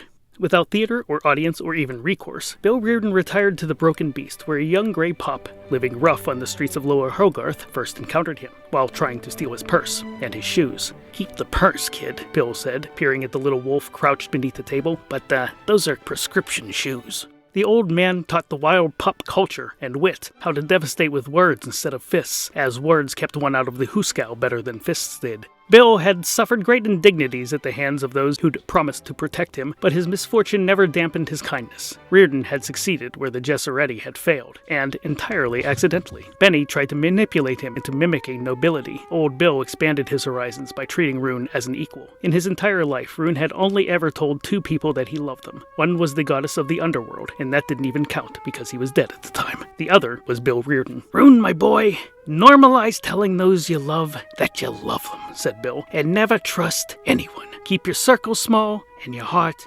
large." RUNE had no idea what the old man was talking about. Still, at the end of every evening spent listening to the man spin tales of woes and triumphs, RUNE would buy him the final round, and Bill would say, "Thank you, my friend. You have my love. And you have mine, Bill." Bill Reardon had passed some fleens ago, leaving behind a body of work few remembered and a tiny bronze plaque on his seat in the Broken Beast, but also a diminutive grey wolf who'd sworn revenge on the writer's behalf, a revenge that would go unfulfilled, as Snorkeler too had joined the scumbag invisible by the most insidious of natural causes. "Someday, someone is gonna find all those wretched early drafts of his," Bill said on more than one occasion. "His version of Hamlet? The prince shoots the king, the queen shoots herself, Laertes strides in and he shoots Hamlet. Fortinbras has already shot both Rosencrantz and Guildenstern. No duel, no romance. That came from my work. His Macbeth? Macduff bursts in and shoots Macbeth in the head. Midsummer Night's Dream. Titania shoots Bottom in the head. It's all he could think to end every play. Juliet shoots Romeo and then herself. The 2 Gentlemen of Verona? Double suicide. It's like he got paid per bullet."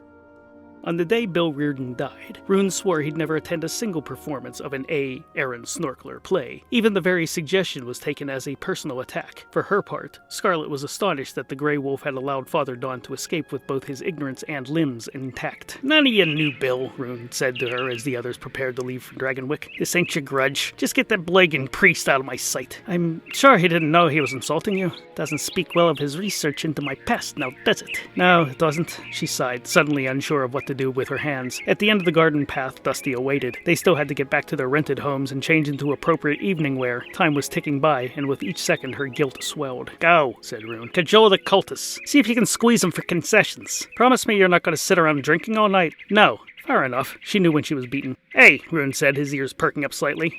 How many dead babies does it take to fill a carriage? Momentarily taken aback, Scarlet recovered and matched the evil smile on the gray wolf's muzzle. How many? I lost track. I'll have to start over and get back to you. She didn't laugh but pointed a finger gun at him. He pointed one back to her in return. It was how they said, I love you, so that neither actually had to say it.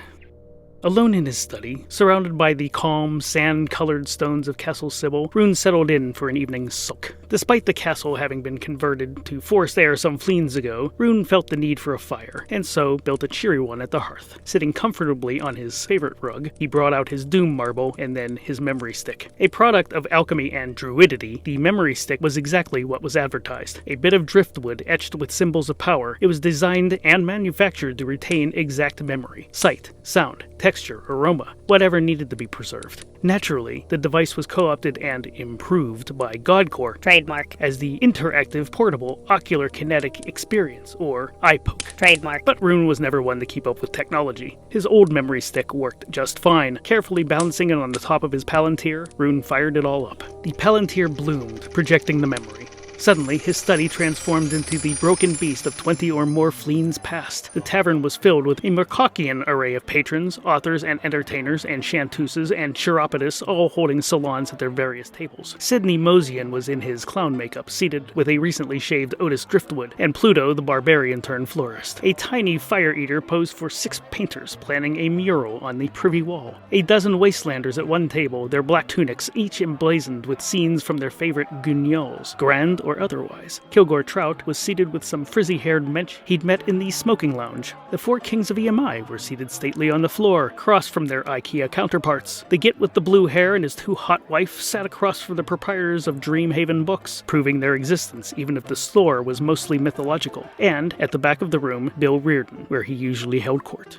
With a deep breath, Rune stepped into the memory, becoming again the wet-eared pup he was when he and Bill first met. Though he'd not grown substantially in the subsequent fleens, Rune felt smaller, slighter. He climbed into an empty chair next to the old poet. A flagon of lager was waiting for him, just as it had been when the memory was made. But this was not to be an echo passively noticed. Rune needed something else from this memory, and thus began to alter it. "Good evening, Bill," he said. Bill Reardon appeared as he had in life, not a tall man but large in spirit. Wrapped in his dark seafarer's coat, beret upon his head, smiling broadly through a thatch of beard that was more salt than pepper these days. "Rune, my friend!" Seizing the now young again wolf's paw with both of his age-smoothed hands. "So good of you to join us this evening. Bill, I'm about to go on another campaign and I may not come back from this one." "Really?" said Bill. "Geez, I hope that's not true. Please be careful, we need you around here." "Bill," Rune said, his voice suddenly thick with useless emotion. I failed you." "What are you talking about, my friend?"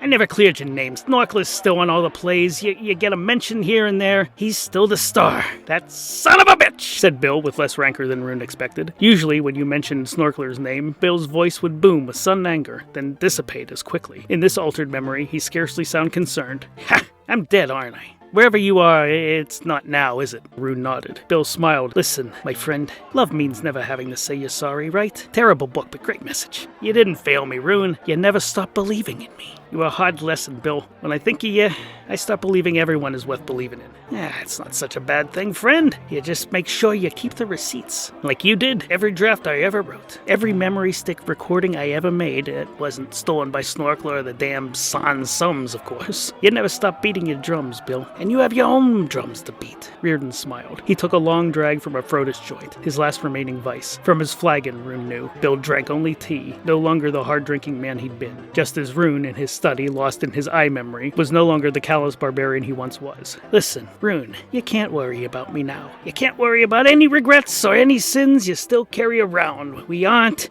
kids anymore. I'm dead, you're vulnerable, but you still have things you got to do.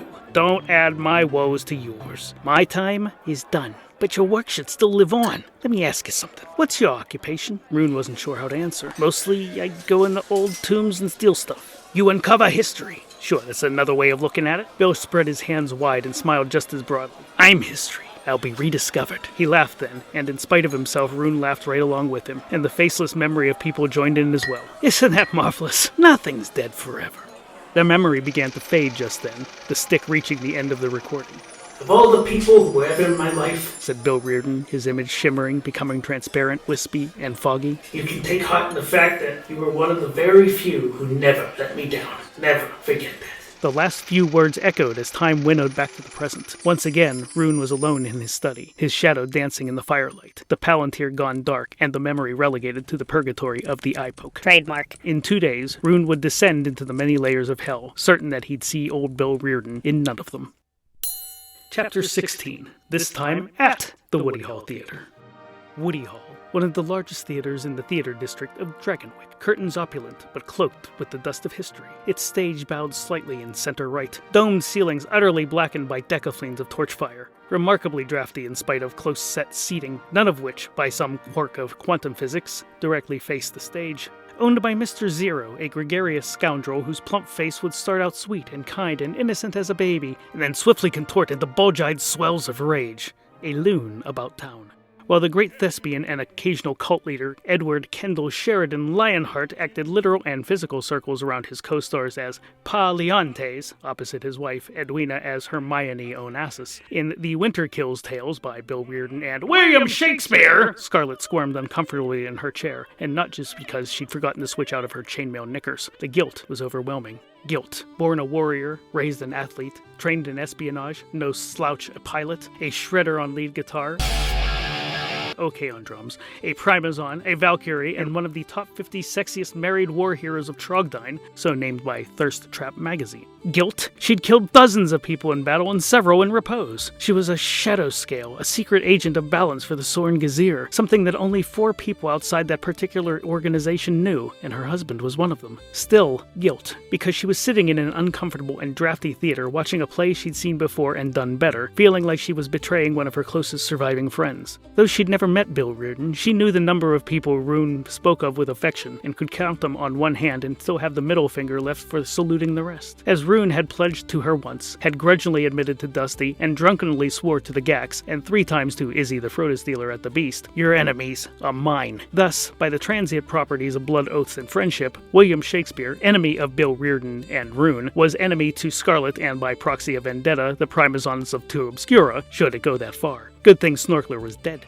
"Are you bored, my love?" Dusty whispered. "Shred your program like a Leland fan. It's fun." He held up a handful of confetti. He'd taken it too far. She poofed it into his face and squeezed his hand, feeling the fur crunch within his glove. "I feel like we're betraying Rune." He squeezed her hand in return. "He doesn't." She frowned. Dusty tried again. "Feel that way. About you. Or us. Doing this. So don't." She got it. They'd been married for fleens. Sitting in silence as Lionheart went on, Scarlet snickered in spite of herself. "What is it?" Dusty asked. She leaned in close, whispered into his silky ear. "How many dead babies does it take to fill a bathtub?" She turned her head so that he could respond, sticking his cold, wet nose into the hollow of her neck, quickly warmed by his breath. "I don't know, my love, but we could find out together." And that's why she married him. Chapter 17. The Unkillibles and the Army. As the sun rose over the Vernica, Castle Cybill's color wasn't quite slate, but it was far from sand in complexion. It was clearly annoyed by the platoon of raggedy soldiers gathered in a loose trapezoid just beyond the reach of its drawbridge. For his part, Rune didn't blame it, and braced himself, wondering if today would be the day he finally witnessed one of his home's legendary outbursts. But no violence erupted from his real estate. As he passed beneath the portcullis, he commended it for keeping its knee together. Squinting in the early morning light, still disappointed at his lack of hangover, he held a paw over his eyes and surveyed the general assembly of vaguely armed warriors before him. The Gax appeared at his side, balancing on one claw, a clipboard in his other. "Sorry-looking lot, boss," said the Gax, out of the corner of his mouth, around an up-jutting fang. Rune stifled a yawn. The Gax thrust a mug of hot coffee into his paws. The Gax was an excellent Batman, and always had been. "What were you expecting?" "Well, some form of the word soldier." Cracking his neck, Rune gave the clot before him a quick survey. Males and females of varying species, mostly farmers or former tradesmen from Rome or the surrounding countryside. Literally, whomever the Church of BNS persuaded to taking up arms for the glory of Blurg and Snee. Possibly a good many psychopathic obsequients as well. Zealots, lunatics, peasants. In short, the usual, at least as far as Rune was concerned. "I'm afraid I must concur, dear chief," said Dusty, dressed in his crisp pressed trousers and flake jacket, perfectly conditioned forelock a swoop.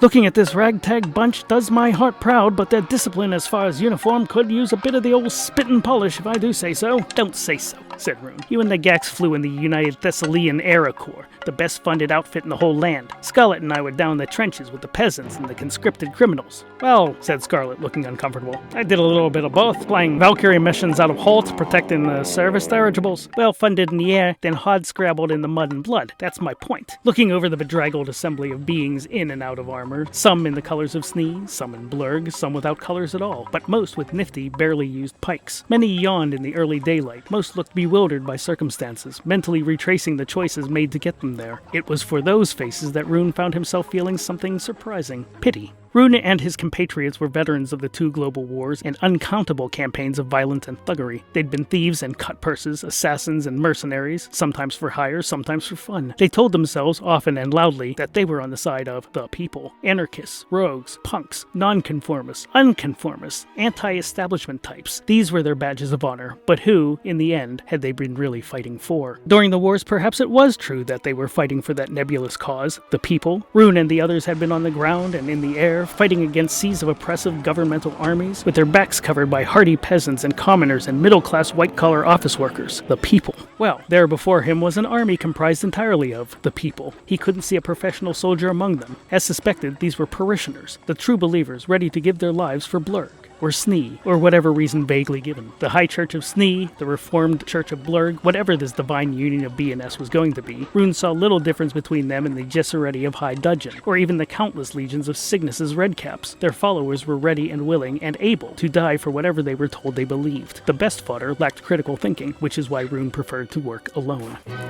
Seeing the priests approach, Rune quickly pulled the others into a huddle. What are we doing here? Specifically, why are we leading an army of untested tithers into a suicide mission on the behalf of religion? The money mostly, said Scarlet. Rune leveled a finger at her, and even Dusty did the unthinkable. He looked at her askance. Stop it, said Rune. What aren't you telling me? Scarlet cast a guilty glance at Dusty, and his less than usually vacant expression urged her on. Okay, she sighed. If there's even a slightest chance a necromancer is holed up in balls deep. Terrible choice of phrase, said the Gax. Rune kicked him to be quiet. If there is a remote possibility, Scarlet continued, then, as an agent of the Sorn Gazir, I have to stop it. Oh, for the love of, said Rune. You're still with that balancing act? She glared at him. And you're still ringing the division bell! Once upon a time, the Chaos Guild was a singular commission. Factions within split to form the Impartial Order of the Sorn Gazir, a renewal of the extremely ancient sect that favored balance, and the Obscurant Front, which preferred chaos in the more general sense. Mostly, the two groups weaseled into the affairs of others in an attempt to justify their own mission statement. On paper, the Sorn Gazir was beneficial, where the Obscurant Front was measurably less so. Okay, fine, said Rune, waving his hand as if to erase the argument from the invisible chalkboard before them, but we're still going to get a lot of people killed. Blurging Snee, he said, waving at the assembly. Some of these clowns won't survive lunch. Well, you go into a battle with the army you have, said Father Dawn, shoving through the crowd with the globular Brother Theodore at his side. Not the army you saw in your head when you thought up the whole mess. The group mumbled through insincere pleasantries as quickly as possible. We got a something special for you, your, generalship. He gave a vague gesture, and from behind him appeared two personages. They were soldiers for certain, and very much matched the others standing in what could only be described as parade clump. Both humanish, the one on the left was short, clad in the blue and gold uniform of the Blurg servant, and looked more like a scoutmaster than a soldier. The one on his right was tall and thin and buck-toothed, with an expression like a deflated balloon, clad in the crimson and navy of the Sneevian. They wore no armor beyond mismatched helmets, against which they accidentally and frequently banged their pikes. You shouldn't have, said Rune. Introduce yourself, fellas, said Father Dawn. The shorter Blurg servant snapped into more or less full attention. Enter Private Bluebottle, with both boots on! Taking up his cue, the second said, in a voice like a coughing tuba, I am the famous Eccles. No rank nor serial number due to personal reasons. Upon which the first interjected, I am, of course, a Blurg servant, and not, may I add, one of the lowly Sneevians. I don't care, said Rune. But the famous Eccles rejoined, and as a loyal and renowned Sneevian, I take great offense to that remark and wish it to be entered into and then stricken from the record. What record? The famous Eccles' greatest hits on 8-track and vinyl, void where prohibited. Hate it, said Bluebottle, and it echoes in my nightmares. We use B-side to clear bats from the attic. Bluebottle, you swine. The Gax considered them for a moment. You're a couple of goons, aren't you? They nodded enthusiastically, doing their spines no favors. "Indeed, sir," said Bluebottle. "I lived in a little house in Goon." Eccles continued to nod. "And I lived there too when he wasn't home." Rune held up a hand and turned a critical eye to Father Dawn. "I already have a pair of idiots, thank you. These are special idiots, generalissimo. They're Unkillables." "Unkillables? Unkillbillies?" said Bluebottle. "Unkill Williams," corrected Eccles. Created during the Big Second, after an immortality bomb went off in Vorn, killing dozens but bringing them back again. It wasn't the best conceived war plan. "I thought they were all loyal to the Bombardier Queen of Dragons, Daenerys Yossarian. She's been trying to get out of that for fleens. It's a catch something something." "'Tis true, sir," said Bluebottle. "'Twas where our loyalties lie." "Lie?" "Leaned," sneered Bluebottle. Rune remained skeptical. "She's well past Vorn, and I heard she'd recently sided with the Primazons. What are you doing here?" "We was dropped off, sir." "She let you ride one of her dragons?" "In a matter of speaking, we was like passengers, after being previously eaten, sir." "Ah, dropped off. That is the dirty deed indeed." "Deposited we was." Nobody said anything for a long time. "Looks sad they're pretty useful," said Father Dawn. "I mean, the name is a little misleading. They can be killed after all." "Deaded. Though never Eccles, of course. Eccles is never deaded." "Come off it, Bluebottle. I get deaded immediately after you," said Eccles. "You just never notice because of how you're always deaded first." "Pop back to life, do they?" "We get better." "Most times we're mostly deaded." "Ready a cannon," said Rune. "I want to see how this works." "I wouldn't use a cannon, General. They get it everywhere. We blew up a few months back. On that day, there was a bit of Bluebottle in all of us." "And on all of us." Get me 2,000 more and we'd be unbearable." "I think you meant unbeatable." "I meant what I said."